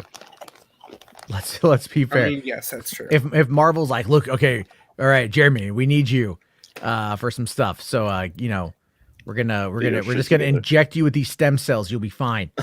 You'll be fucking fine, Jeremy. You'll be okay. We love you. Ryan here with a $10 super chat. Thank you very much. Saying, I think there's also a false assumption that negativity / cruelty equals intelligence. Hence why some like Critical Drinker get a lot of views. I mean, I think it's like, you're right. I think there's that, but there's also the simpler It's more entertaining explanation. to some people. There's that, but it's also the people who like to watch a car wreck, right? It's like you watch a car, everyone slows down for a car accident to see how it is. So if someone comes out and is just, like what was that thing you did with Prey? Like Prey, How to Destroy a Franchise or something? Something like that. Something yeah. like that. And then like he got roasted and then he changed when the movie was good, he changed it later on. But that was the title, because their whole desire, if you notice, and again, if you really, really, really notice, a lot of these people, like a lot of the call outs, like are just their title and their thumbnail are really hyperbolic, but their what is it? Their content is just like banal and milquetoast. Look at the quartering, right? The quartering has these Quartering really puts me to sleep. Oh, he's so boring. He He's- talks so slow. But he does. He talks slow on purpose too. He really does. Like just to kind of like get out the fucking the 10-minute mark and shit. But again, it's like his content is just like his thumbnails are spicy, his titles are spicy, But and then there's his like actual videos are just yeah, and there's there's a quartering receipts Twitter account which I follow. mm, And they just post like they just comment on what he posts on social media, which is spicy. They comment on his thumbnails, which are spicy. They never post content from the videos generally. And it's Oh. just like, well, so you're judging them on, and don't get me wrong, like, the headlines and thumbnails are one thing to judge them on for certain, but that's not going to get them yeeted in any considerable fashion. It's just, No. that's the thing. I'm like, people need to just like really that's dive funny. on. Even the critical drinker and neurotic simp in your chat doesn't like the quartering. That's funny. Yeah, there you go. I mean, yeah, the quartering sucks. Just fucking sucks. Chud watch without saying Chud watch. I mean, we're just talking about it. There's like, Yeah. there's content to watch and shit like this. But I feel the same kind of way. It's like, I can, if Max does a Chud watch type thing and he makes it like only like a minute into the video before he's like, well, I'm done with this. I'm like, oh my God. Like, I don't even know what their fucking arguments are, at that point. But a lot of time they also don't have arguments. And I agree with Fandom NSLs here. Yeah, Dio Brando, lots of people are fooled by the British Scottish accent and mistaking it for intelligence. It's also Yeah, the most evil accent. yeah, RJ, if you want to find that clip, we can play that clip. Okay. That's fine. I always kind of like laughing, but that's the point though. Is like people out there who've got like, just because you have a fucking, what's it called? Accent doesn't mean you're more intelligent, right? Like I was up there earlier doing my drunk British guy. Right, yeah, man, right. I don't sound more fucking intelligent. I sound like I'm sloshed. Oh, at least you sound like the Savage Bat. I was making fun of the Savage Bat, yeah. The Savage Bat, But then you get someone like Sargon who has more of a higher pitched, right, yeah, I just want to play video games, sort of thing. Well, whatever. But whatever we are here. Let's see. Quartering had to warn us about Captain Marvel. Don't you understand? Oh That's my why I made God. 80 videos about it. It didn't work. Still made 1.1 I'll never billion. forget, though. I will never forget one of the best quartering moments is when he went full mask off and literally said on Friday Night Tights that he loved The Last of Us 2 or he said something about how it made him so much money and he didn't care about the game. He only did it for the money. Yeah, they are all like that. He didn't care about any of the issues. He wasn't actually trying to do anything or say anything. He just wanted the money. Yeah, no, they all do that. They literally Jeremy absolutely has admitted it multiple times, like Geeks and Gamers has. I think even like Ryan Hartwell, like not Ryan Hartwell, sorry, Ryan Very Kinnell. different Ryan. Very different Ryan, man. Fuck, I'm getting tired. But it's like, no, that's a lot of what they do is they follow the trends, they lily pad from one topic to another. They find a way to browbeat it into the ground, and if it gains traction, they'll milk it until they can put a new wing on the side of their house or something. And that's just what they do. And it's such a weird, sickening trend that so many people who are because what it does is it influences people to think that this is the majority of conversation, when in reality it isn't. Right. Because like I spent all the years I spent working in movie theaters, I never met assholes like that. Never met assholes like that. And even now, if I meet assholes like that, it's not hard to completely dismantle their arguments, because it's not hard to approach it from the perspective of fact rather than emotion, So there's all that stuff. Yeah. But all right here.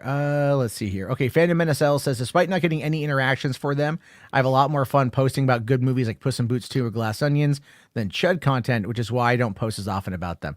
Yeah, no, I understand, man. Like, I know you've been talking up Puss in Boots 2 a lot. It hits PVOD on Friday, so I'm gonna get my hands on it. Massive mistake to launch it this early. No, They should've waited a few more weeks. well, their internal data has kind of suggested otherwise, because Trolls 2 and The Croods and even Sing 2 have done very well on both PVOD and VOD. Well, Trolls 2 never went. I think it went theatrical in like a couple places. Yeah. My point being is that I just wish they would have waited like another week or two so that it'd play out in theaters just a little bit longer. But Yeah. hey. Sunblade here says, I stopped watching Jeremy Johns as like he became a dude bro. I still watch Jeremy Johns. I can't stand his editing. Yeah. Can't do it. I can't do it. I can't do it. It's not, I don't mind like if you have edits in your video, because sometimes it happens. Sometimes you want to be punchier. I totally get that. And I understand he's got ADD and like that's how it all kind of comes together. But I just can't, I can't focus on what he says. I can't listen to what he says and like pull from it in a way that I can take value from. You know, that's where I like listening to these like, you know, like these longer conversations about some of these movies. Like I listened to the Red Letter Media review of TMNT, the first one. Oh yeah, their reviews are fantastic. They're Well, great. this one spent more time talking about like the comic leading up to it rather than like, and really focusing heavily on like the farm scene really than anything else in the movie. Which and is I'm like, fun though. It's fun. That's it was good. okay. It was okay. It was watchable. Like, but I'm, and, you know, and good for them for pulling in 1 million views on it. But I'm like, you could have done so much more. Yeah, you know? I mean, there's, I mean, they did one with I watched a couple. There was the Who Framed Roger Rabbit one, which was really good. I really like that one, and there was the Creep Show 1 and 2 reviews. I saw the UHF one. I thought that was really good. The UHF one was pretty fun. Again, Red Letter Media does great film discussions. They do those great panel discussions on movies, and they do it very well. I just can't stand them talking about new movies because, like, I don't think they like talking about new movies either. That would be fair. I like talking. I've noticed this, right? I enjoy talking about older movies like as much as I enjoy talking about newer movies, but like I feel like talking about newer movies is really only good for like the algorithm sort of thing. But like older movies, you have the opportunity of reflection and looking back on them through like a different lens, you know, of just maybe where things were at the time and like how certain things got made or how it all came together. Because, and also it gives it time for that information to come out when a lot of the newer movies don't have, like when I did the Violent Night audio commentary last week, I mean, I basically just read interviews with the screenwriters because like they never interviewed the director. You know, and so it's like it really just you have to wait for this stuff to kind of come out in interviews and things like that. Yeah, as time goes on. So I want to mention too real quick. It's interesting you mentioned Jeremy Johns and kind of like how the Chavez Mediani's kind of changed. It's interesting too, kind of looking back at Chris Stuckman too, because not in a bad way, but he used to be a lot more YouTuber-y. And he used to be a lot more like he would do worst movies of the year lists and sometimes he dabbled in like negative reviews. Oh, he won't do that anymore. He won't do that anymore. He's very strictly positive. He does more deep dive discussions. He doesn't even do review scores anymore. Well, do you know why he does that? Well, yeah, because he's a filmmaker now. Exactly. And I've heard that from other people as well. Once they started, it was someone I was reading the other day that said like, once I started like making movies, I stopped reviewing them negatively. And because they now understand the process of what goes into making one and how maybe your original vision may not be what ultimately comes out, or certain things might tweak it or certain things might happen. And you have a better understanding of how it all comes to be, which is why I prefer to look at it from those perspectives.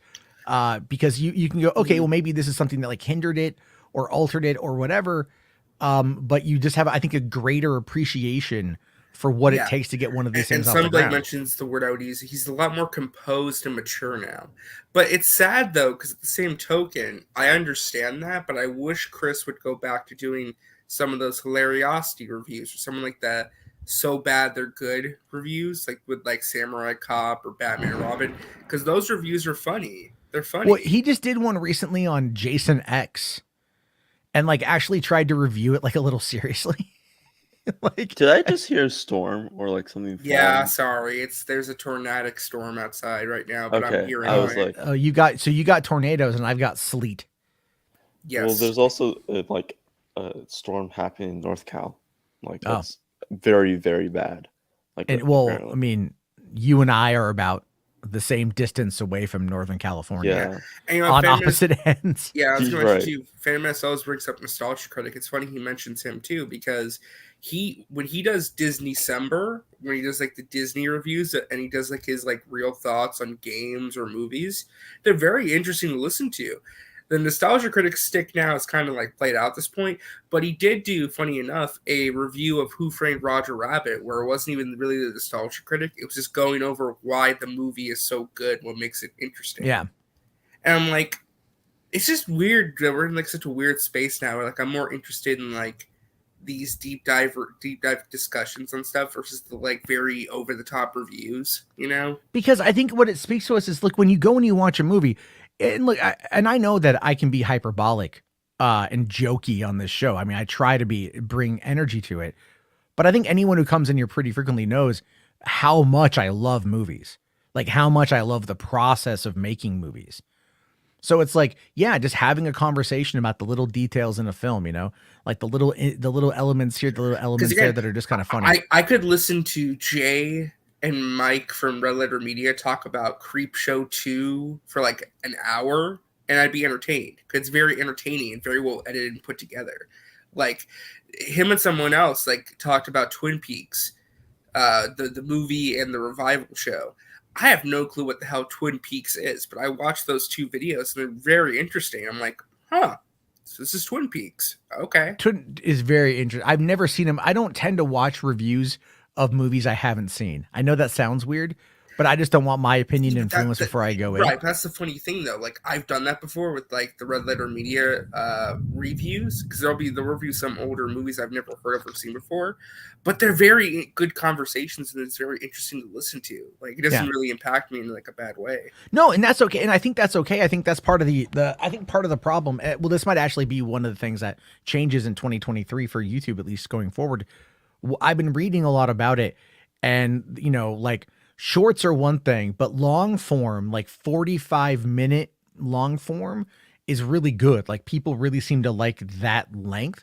If I could keep Hollywood After Dark to about that, if it was just me, that would be great. But usually 2 hours is kind of what we do, and that's perfectly fine.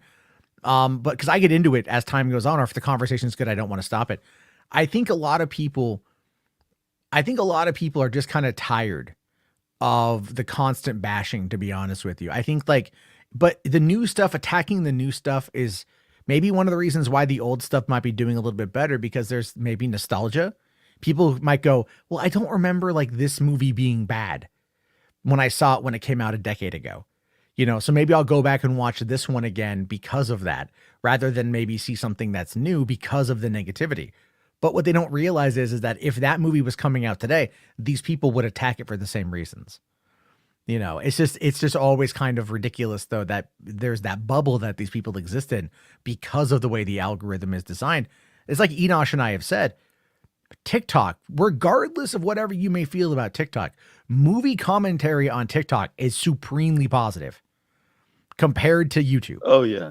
TikTok is like, here's why I love this movie. Here's what I'm excited for coming up. Here's this, here's this, here's this. YouTube is all like, Twitter this shit's and lame. YouTube. Yeah. Oh God, don't even get me started on film Twitter. Jesus. Oh, yeah. Well, I mean, film Twitter can be fun. But again, it's also like just a lot of, if you look through the tag, it gets either really pretentious or really lame real quick. So, am I preaching again? Oh, I'm sorry.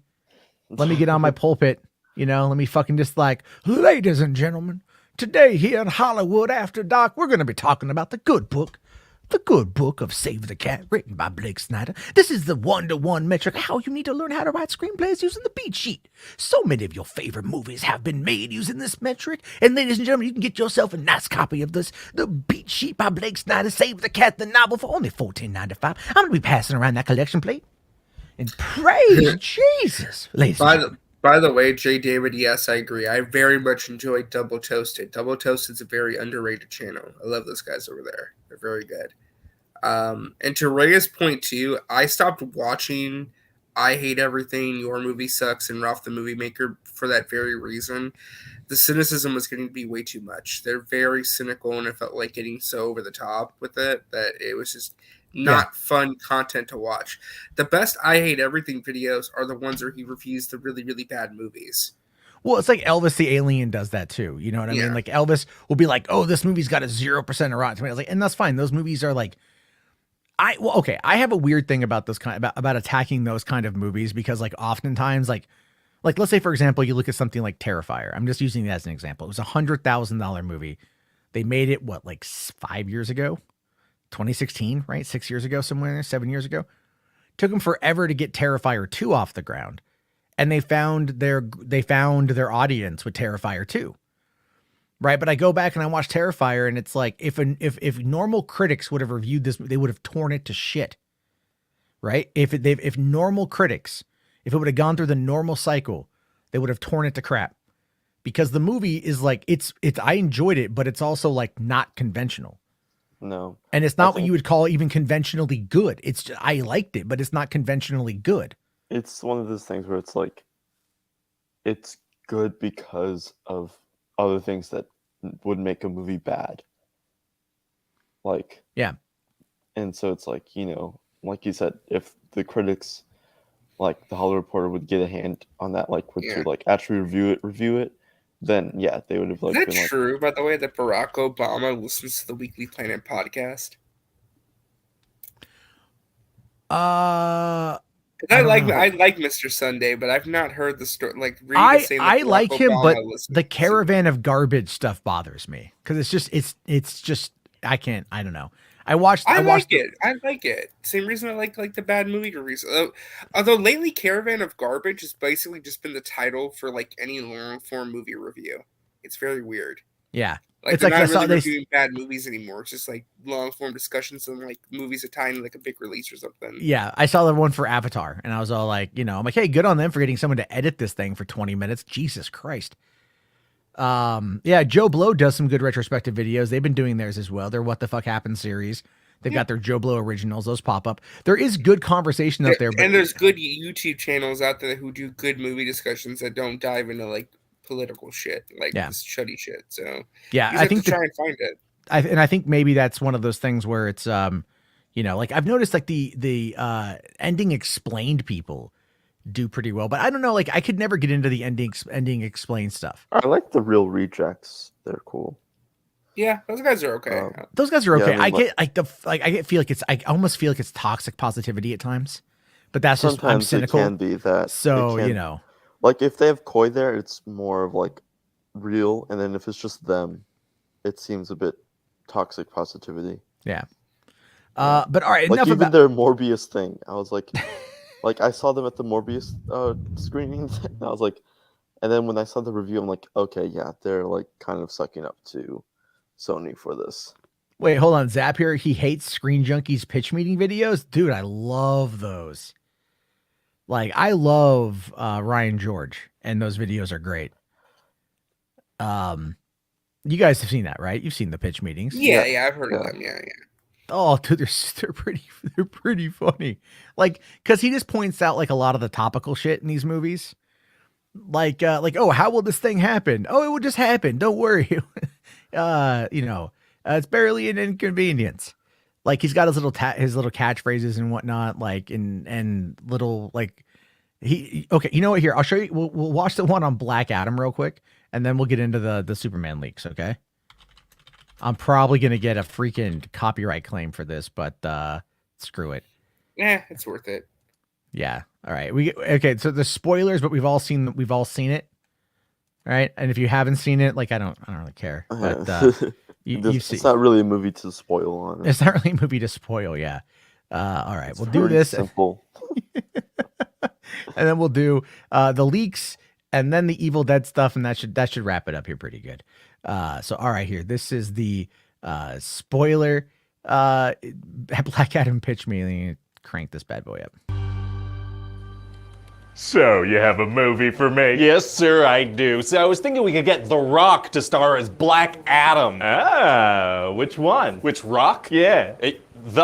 The Rock, Dwayne Johnson. Oh, okay, you know, that makes a lot more sense. I thought this was like about a rock collection you had or something. You thought I wanted to make a stop-motion Black Adam movie starring a rock from my rock collection? Listen, I'm very embarrassed, and if we could just move on, I'd appreciate it. I guess. So anyway, there's gonna be this evil king 5,000 years ago in this place called Kandak, right? Right. And he makes this freaking crown that makes you powerful using a rare mineral called Eternium. Those all seem like they might be words, sure. Thank you. And this little kid wants to oppose him, and so some wizards give him the power of Shazam, and he becomes a big old hero. Oh boy, that's good. That's what we want in this movie. Actually, no, because Black Adam is not a hero. Oh, yeah, that's right. And so how are we going to show that he's not a hero? He's gonna say it constantly. Oh, my God. Anyway, later in the movie, there's gonna be a big reveal where we find out that this kid actually transferred the powers to his father and then was killed, so the father became Black Adam. Oh, they killed Black Adam's son. That is a big reveal. I'm going to put that in the trailer. Oh, please don't do that. It's gonna be good in the trailer. All right, so anyway, 5,000 years later, Kondak is now being oppressed by this gang called the Enter Gang. That's a terrible gang name. I don't know what to tell you, sir. They're good at gang stuff, not creative writing. That's fair. And so this lady, Adriana, wants to stop the gang from getting this crown, so she goes to get it before them. How does she find it? By driving up to the entrance of this cave and going in, and it's just it's floating there. Oh, so how was this lost for 5 millennia? Don't worry about it. But then some Intergang people show up, so she says some words that make Black Adam show up. Oh boy, here we go. And so then he shows up and starts killing all the bad guys. Cool. Which is a big deal, you know, because heroes, they don't do that. They don't kill. No, they pretty much all do. Hey, shut up. So he's not a hero. He's pretty much a villain if you think about it. He's such a bad guy. Is he killing random people? No, just like mean, evil guys that directly attack him. So he's pretty much a hero. No, he's not. No, he's not. Because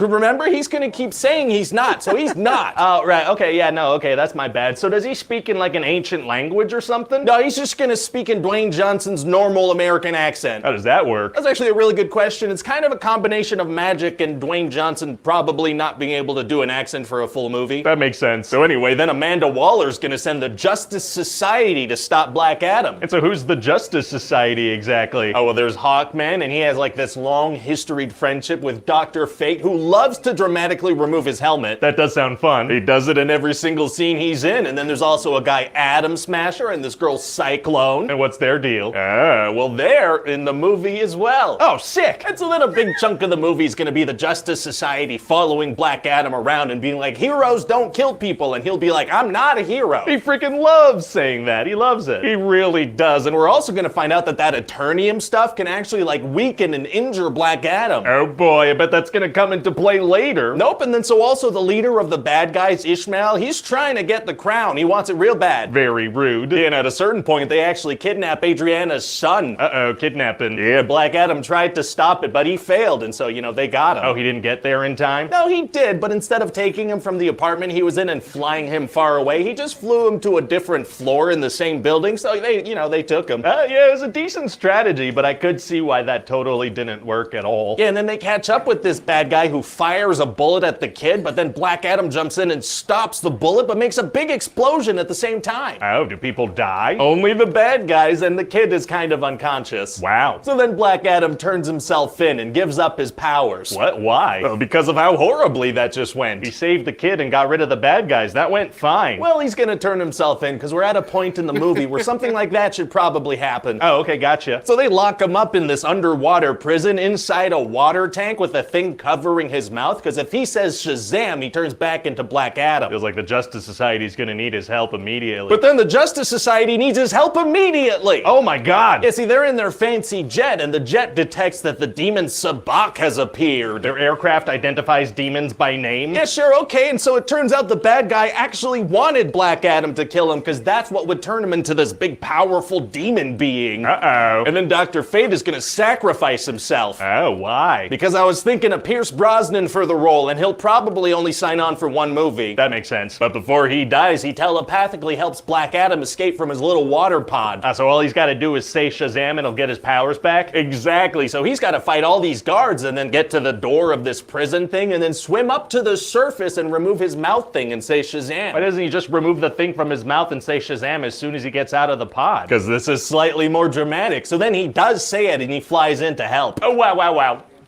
Wow. But then also Adriana's son has to convince a bunch of people to rise up and go fight, because the whole city's going nuts. Man, it's gonna be hard for a child to get the attention of a bunch of screaming adults. Actually, it's gonna be super easy. Barely an inconvenience. Oh, really? Yeah, see, he stands up on a little thing and talks to all of them at like a normal speaking volume, and they all stop what they're doing and listen to him. And that works? It does, yeah. And so then all these people are like, hey, let's listen to this very quiet kid and rise up together. And what are they all gonna go fight exactly? Oh, yeah, I forgot to mention there are skeleton zombies now. What? Yeah. Some little skeleton zombies showed up, so they all gotta fight those and regain the control of the city from the skeleton zombies that appeared. Isn't the city being run by a gang? Wouldn't it make more sense to rise up against them? Well, they're human, so that could get messy if they die, so no, it's gonna be a soulless CGI army, so there's no like moral implications when they kill these beings. Smart. So Adriana and some other characters are gonna be fighting these skeleton zombies, and then the kid rounds the corner on a skateboard with all these people behind him, and he's like, yo, Mom! Oh, cool 90s kids are tight. It's not the 90s, sir. He's just a cool skateboard kid who says, yo, Mom, and wisecracks with Black Adam like he's John Connor from Terminator 2. That movie from the early 90s? Yes. All right. And so then Black Adam kills the demon guy, and everybody's very happy about it. Amazing. And then in a post-credit scene, Amanda Waller sends Superman to talk to Black Adam. She can send Superman places? I guess so, sir. And so what does Superman say? He says, let's openly talk about this scene in interviews so people come see this movie. I love that. I love that. And so, yeah, that's about it. What do you think? Well, it sounds like a lot of fun. I say we get the ball rolling on this right now. Oh, yeah? Oh, yeah. We're going to fast track this one.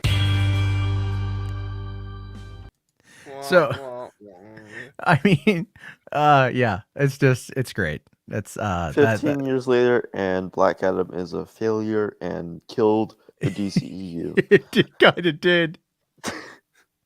It kind of did. It's not even hating on The Rock. It's just, I mean, he's pointing out real things that are wrong with the movie. And it's just, did I tell you all that my family saw it and my uncle was like, I will not recommend this movie to anyone. You know how like you recommend to someone like to see a movie to see how bad it is? Like I would say that, but at the same time I won't. Have Like, you that's seen the viral TikTok challenge, the Black Adam challenge? The what? No. Black Adam challenge. The what? It's the challenge is that you try to not fall asleep while you watch the movie. Oh, I showed that. Yeah. I was like, wait, what? I posted I'm that like, on on Twitter. Is there someone that Did you? does Shazam and tries to turn into Black Adam? Here, Like, I'll show you. Yeah, because it was one of the funniest things I've ever seen. That made me laugh. Because that reminded me of my dad. Because my dad fell asleep about 10 minutes in. Here. It's only a minute long. This is the Black Adam challenge, and what that is, I try to watch this movie and see how long it takes before I fall asleep or can watch the whole thing. Now, the last time I made it through 40 minutes, so let's see how long we make it this time. For the pyramids. Okay, this is the start of the movie. I'm once again with my famous Beatrice the cat, and let's see how long we can make it. By the way, I actually like the Hawkman and Dr. Fate. Those were my two favorite characters so far. So let's see how long I can make it, and let's see if we can get to Superman. That's my goal.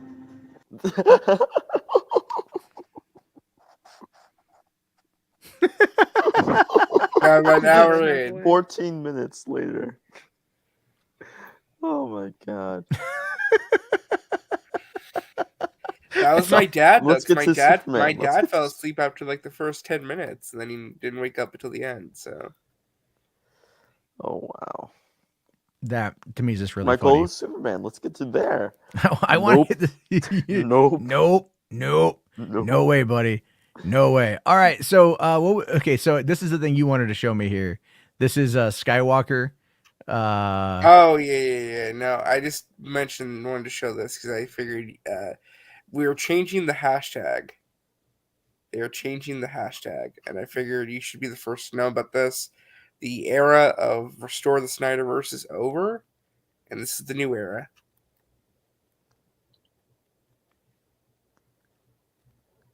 Right? And so this is the hashtag that I'm going to be using. Oh my God. Hold up. See? That's the wrong one, guys. That's the wrong one. I don't believe that, you know what I'm saying, that this hashtag can be taken down or censored, you know what I'm saying? Because any of these hashtags that we're using, where we're like going at James Gunn or going at Peter Safran or anything like that, I don't think that,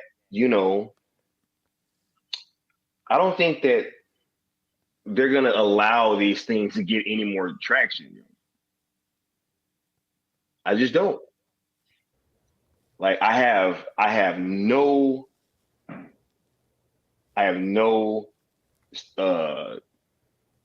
faith whatsoever that they're going to, like, you already see.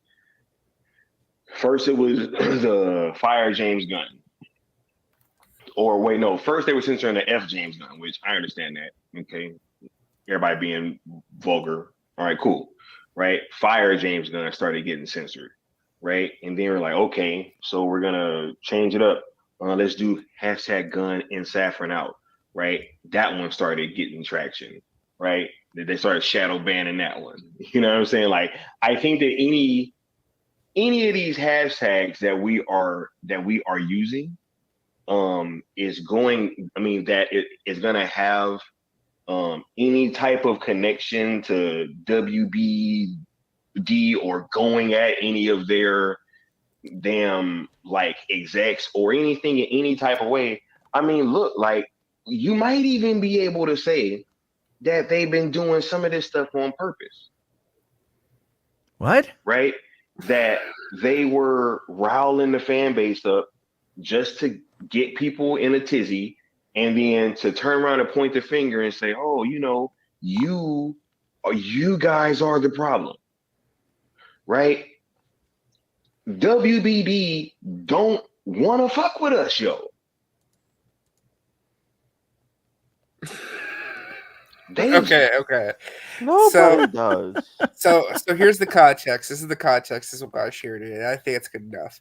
The context now is that they have admitted to themselves that it's that Warner Brothers Discovery, quote unquote, does not want us around. They don't want Snyder fans. They don't want these DC fans anymore. They're trying to appeal to a new audience. So now they're changing it from restore the Snyderverse to please sell the rights to Zack Snyder's Justice League and the Snyderverse to Netflix, because then Zack can take it over and then it can just be its own little pocket roll on Netflix. I mean, I don't see that happening. I'm sorry. Well, he did say it was a long shot, and this is all he could come up with. He said, this is all I could come up with. This is all I have to offer. I don't know what else we can do. Yeah, I just okay. But now they're trying to get it trending to sell DC to Netflix. Well, I did see part of today's Syl and Mikey's Scoop Center, Rogue's show. And Mikey was saying that they're not trying to appeal to DC comic fans or DC fans anymore. They're just going to try to appeal to the fans who watch Avatar and Guardians of the Galaxy. Yes, basically what Mikey said and so kind of co-signed is that Black Adam proved that DC fans don't make them money. Like the hardcore DC fans and Snyder fans don't make them money. So they're going to go after the Marvel audience, which is the general audience, and the normies. That they're not going to appeal to comic book fans or DC fans. So you'll see more characters that are just name characters, like Vigilante, who has the name of a character but is completely different from their comic character or whatever. I'm like, oh. Yeah.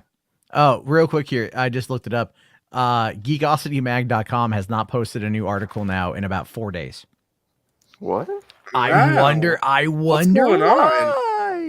I don't going know. on? Almost like they maybe lost people. Who knows? Maybe It's almost like they may have lost staff members, and it's just a one-man show. I don't know.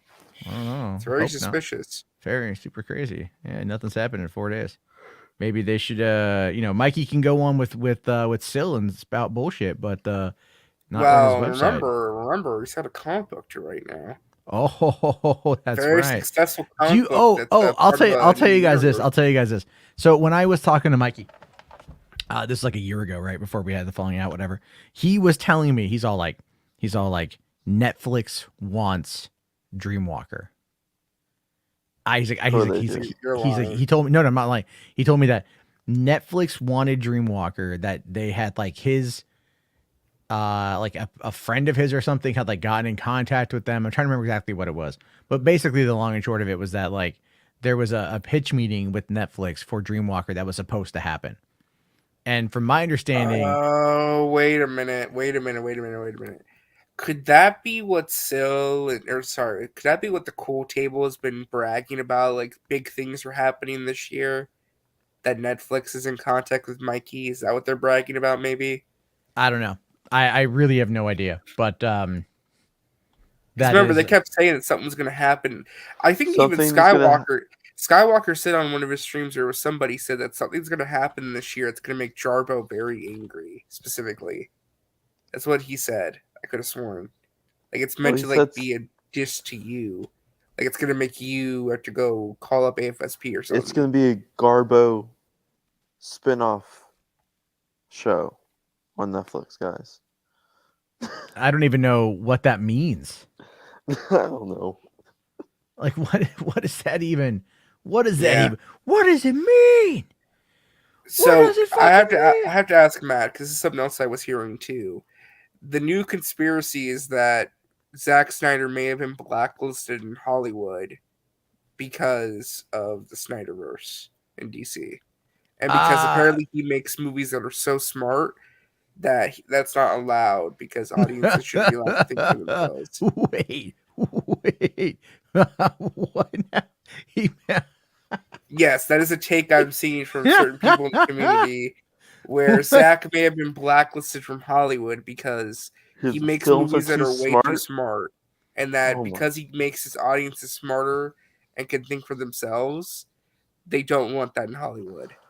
That Therefore, sounds he's like black. some. That sounds like. Oh my god. That sounds like as if like Zack Snyder makes films. That, Either like, way, even if that was just erases- people in like certain chats, the main takeaway is that apparently Hollywood has blacklisted Zack Snyder, and they don't want him working in Hollywood, and they don't want anything related to him in mainstream Hollywood.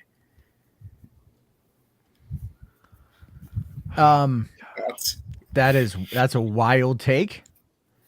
That is a very wild take. Wow. Okay. Wow. I was just wow. But all right, guys. What's I'm just saying. I mean, listen, Matt. QAnon?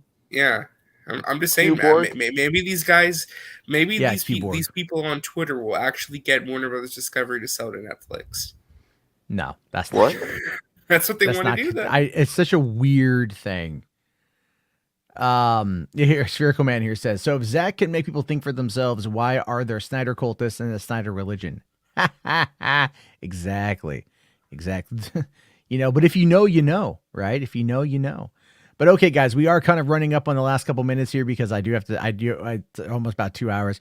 Real quick here. These are some leaks from 4chan, however you want to look at them. This is what they're saying. James Gunn's Superman movie will take place in Clark's third year being Superman.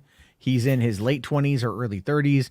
DC Studios is currently looking at Asa Butterfield and Ty Sheridan for the role of Clark. already bullshit. They're not Asa doing that lost yet. out. Asa lost out the role of Spider-Man. Not even that, but like they're not going that. Like these are not men; these are boys. They're not going with Superboy. They're going with Superman. Well, Ty Sheridan is. I mean, Ty Sheridan's like what, like late 20s? Yeah. I mean, but he was Cyclops. So, Britt Robinson and Miranda Cosgrove are being looked at for the role of Lois Lane. God. I mean, Miranda Cosgrove is I like can see about that, 30. but, She is about like, that age. But still, like, These are very obvious, like just pulling names out of your ass for 4chan posts, though. Kind of, yeah. Let's see. Film will focus on Clark as a local neighborhood reporter. We'll mostly see Clark as Golden Age Superman, stopping bank robbers, saving cats out of trees, saving people from fires, etc. Lex Luthor will be the antagonist of the film as an up-and-coming real estate billionaire. Again, this is somebody who made a troll post being like, I'm just going to make it sound like it's a Richard Donner movie. And It kind of call sounds it a Richard day. Donner. Yeah, it kind of does. And they're not going that classic or that, No, yeah. no, they're really not. They're really not. That's pretty crazy right there. Oh my God. All right. So we have that one Wow. there. And then we've got, this is the new Evil Dead Rise poster that came out today. Is that the Joker? Is it Smile 2? is it Like- Poison Ivy? Either way, I'm not a big, So right? it's the Is it plot of Harley the Quinn? movie. So it's the Pro- plot of the movie that the mom is evil and possessed, and the kids have to kill her or stop her. Kind of. That's what I'm thinking here. But then again, I looked this up on movieweb.com. They had this is another poster. I don't know if this is real or not. This is a much cooler poster. Yeah, I This think is that's a a much fan-made cooler one, poster. but it looks It's got to pretty be cool. fan made. Looks great though. But there is there was a teaser that came out today. So this is it. Oops.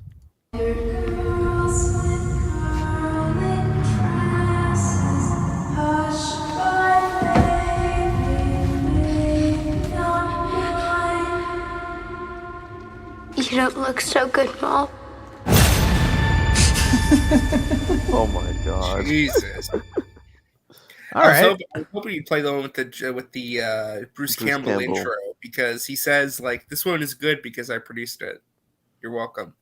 Oh, He, no, like- I didn't know about that. I grabbed this off their Yeah. YouTube channel. So, I mean, that looks pretty cool. We'll have to wait Yeah. to see like what they do. The full with it. trailer and like the setup for the story and all that. Yeah. Yeah, I really enjoyed the 2013 movie. I thought that was a lot of fun. And this definitely seems like it's like in that same wheelhouse. Yeah, it does seem like it's kind Bruce of. Campbell did say, he said, please, I'm not in this movie. Don't think I'm in this movie. I'm not in this movie. Which means He's in the in movie. this movie. He's in the movie. I don't think Yeah, he is. He's gonna be at the movie at the end. He's gonna show up at the end. Yeah, like in the 2013 one, but it doesn't mean anything. It's just like a funny little wink and nod at the audience. Like, Well, yeah, all he said was groovy. What I enjoyed about what I thought was a better wink and nod out of that was during the end credits of the 2013 movie, there was they played the original recording of the Doctor reading off the Necronomicon. oh yeah. I thought that was a cooler little Easter egg than having Bruce Campbell at the very. Oh, we lost RJ. We lost has been RJ. kidnapped by the Snyder FBI. They realized that he is right about everything he just said. No, and they have abducted him. I'm pretty sure. I'm pretty certain that he. Oh, he's back. Okay, cool. Sorry, So I literally went. Because when you have multiple tabs up, I was googling the 2013 Evil Dead movie and I put it in the wrong tab. that's okay. That can happen. I've done that before while live. So yeah, that's been a problem, you know. All right. Where are we at with this one? Who's directing Evil Dead Rise, by the way, real quick? Lee Cronin? Who is that? I've never heard of this person. Let me see. He He's pretty new, I think. yeah. So I've never heard of this person before. Oh wait, yeah, he's pretty new. It seems like he's done short films. Because wasn't this supposed to be a streaming movie, but then they got upgraded Yeah. theatrical? Yeah, Yeah. because the test screening is going so well, and also, I think they were like, this It just... Oh, comes out in April, He did right? 2 episodes of 50 States of Fright for Quibi, which was produced by Sam Raimi, which is probably what got him the job. Yeah, That makes sense. So that would make sense on that one. Yeah. Hopefully it does well. I mean, I know it's opening in April. I don't think there's that much competition except for Mario, but they're very different kind of movies. So Mario is gonna dominate. Let's be fair. yeah, There's no question about that. Also, Commander here for 5. Thanks, buddy. He says Sargon's takes on 40K are very basic. He reads the codex, not the books or the related media. I mean, Sargon's takes on a lot of things are very basic. Believe me, I know. He smokes a lot of pot. A lot of pot. Command Unit also for $5 says here, I love Jeremy Johns more after listening to his reaction to Henry Cavill's 40K announcement. He recommended me some of my favorite 40K lore channels. Well, that's good. That's good. I think if you can recommend it and it's a positive thing, that's good. I can gel with that even if I'm not a big fan of his presentation style, but I can gel with that. And to answer your question in the chat, Buzzing, I think Mario may hit 1 billion. I don't think it will though. Mario cracking a bill is I think gonna happen. Not even Minions: The Rise of Gru could do that. And that was Illumination this past year. But this is Mario. I know, but still. Mario plus Illumination. But again, Universal has that crappy decision where they put their animated movies on premium on demand for purchase like 10 days later, and that undercuts it. So no, that doesn't undercut it, dude. Fucking even Violent Night is still pulling in a lot of money when it's still in theaters. You know, I mean, Puss in Boots is going to still pull in money. Can you hit 1 billion with the business model where it's going to be available? They're not going to, if it's doing very well, they're not going to do that. You know what I mean? They're just not going to do it. Dude, Minions and Puss in Boots are doing well, and they still did it. No, Minions just came to a Netflix. No. I'm talking about what I'm talking about is like when they put it on iTunes for like $20 for purchase. But they make Not a lot, but streaming. but they still make a lot of money off that. Like that's why they keep doing it, because they're making a lot of money off of it. I know they are. I'm just saying it undercuts again. If they had to do that with the Minions, it would have hit $1 billion. That's my only caveat. Like, if it happens, it happens. I'd love to eat crow because I hope it's successful. It's a good movie. I don't know. Oh, and also in April is Renfield. I wonder if we're gonna get the first look to that because I mean we have. I want to see like- that. Oh, so that's bad. the Nicolas Like- Cage vampire movie, right? Yeah, that's Nicholas Yeah. with Nicholas Holt as well. Yeah, because we have There's a lot of we good already have a movies coming out trailer. this We have year. like a trailer and a teaser for Mario, and like some posters and looks at that, and then Evil Dead Rises has a poster and now 2 posters and now a teaser and a trailer tomorrow. When is like Renfield gonna start their marketing for that? Probably next couple of weeks. I think Renfield is a Universal movie. Cocaine Bear will be when they start, because Cocaine Yeah. Bear is going to ramp Right. up its marketing here, and then we'll see a trailer for Renfield in front of Cocaine Yeah, Bear. because we're getting the final Ant-Man trailer on Monday. So Yeah, Yeah, okay. and that's going to be then- great. Yeah, and then Scream is also coming up soon too. So. All right, yeah, that should be pretty decent. But all right, guys, we got to check out Command Unit S's. Check out another Warhammer 40K little thing. It's only 1:30. List Battlefleet Gothic Armada. I think we've looked at one of these things before, but this is the narrative trailer. is Henry Cavill in this? Maybe. Let's find out.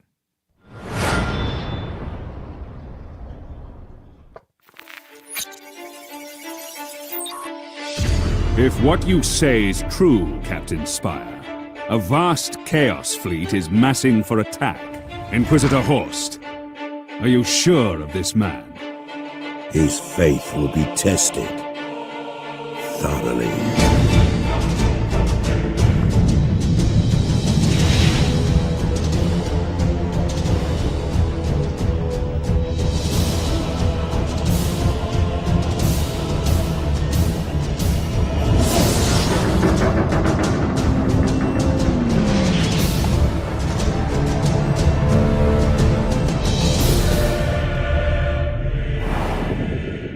The enemy we face is no ordinary foe. I will not fail you, Inquisitor. There is much to do and little time, Admiral Spire. I fear a storm coming to the Gothic sector. One we are not yet prepared to face.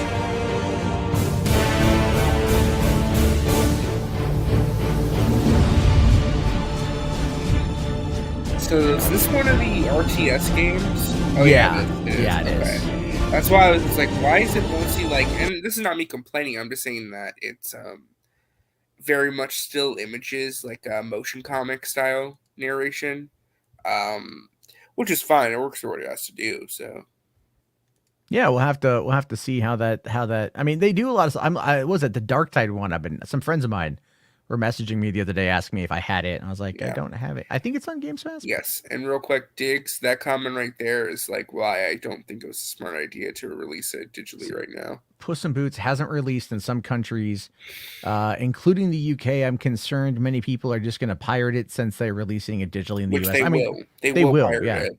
So again, they undercut the worldwide box office, which I don't understand. But hey, it's their business model. If they think it's gonna make them money, then hey, go for it, I guess. well, I mean, if you think about it, right, when it comes to overseas stuff, they only get about half, or they sometimes get less than that. So maybe they want to get what they can get out of the US box office. Rational. No, I told you last night I haven't played Dying Light, man. I'm gonna get to it. I'm working on The Witcher, dog. It's The Witcher's a they long came out game. with the next gen patch, didn't they? Yeah, I've been playing that. I'm like about 30 hours in How so good far. is it? How good is the next gen patch? It's- Does you know actually- what? Does it look like it's actually better? Or Some areas of it look like a lot better. I think the functionality of it's a lot better. It feels like it plays a lot better. It plays more modern. It feels like, there was like actually some new missions. There was one of them that I just did. That was the television show. It was inspired by the television show, which that's was cool. which is a very interesting mission where like a bunch of sick people got locked into a mine, and they this like the Church of Eternal Flame, so like their cult, the cult in the game, locked all these people in there, these like lepers and sick people and whatnot. And then eventually, like, so much human suffering happened because they started like just locking them away, like literally bricking them into rooms and just letting them rot, like letting them die. So much pain and suffering happened that it actually created evil, like it summoned a demon sort of thing. And then a Witcher had gone in there 300 years earlier and had tried to stop it, but ended up getting possessed by it. And you have to like, stop it. It was good. It was a good little side mission. There's a lot of really good side missions in that game. I mean, dude, the Bloody Baron. I just got to the end. I just got to the end of that quest line the other day. I know. And I was like, it's like its own game, man. It's a long one, but it's like you choose to like, your consequences have your actions have consequences. Yeah, like massive implications. I almost want to go back and be like, man, fuck them kids, like little bitches. You know what? That one over there is like, oh, you're just going to be a little snot nose. You're dead, but I'm going to save the Baron. Yeah. But I chose to save the kids. And the ending was so tragic. Anyway, Rational here says The Witcher is better on PC with mods. Yeah, dude, a lot of games are. All right. Like, I mean, mods add a lot. I was watching a mod earlier of, what was it? Fucking Ghost Recon, Breakpoint. Like with ultra realistic mods on. I was like, holy shit. But it's still a Ghost Recon game at its core.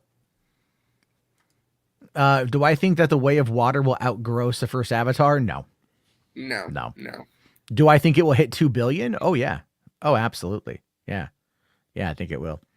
I don't, I have no doubt in my mind that it'll pull in the cash. And when it hits home video, it's going to fucking slay on home video too.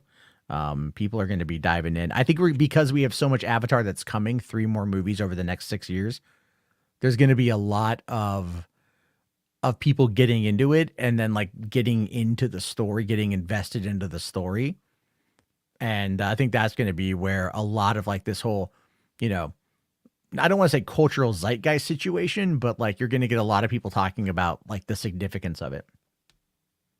So, but all right, guys, it is midnight. It is time. Bad Batch Season 2 begins now. And so I'll talk to you guys tomorrow night. Thank you, Caden and RJ, for being here. And everyone, go watch some Star Wars. Peace the fuck out.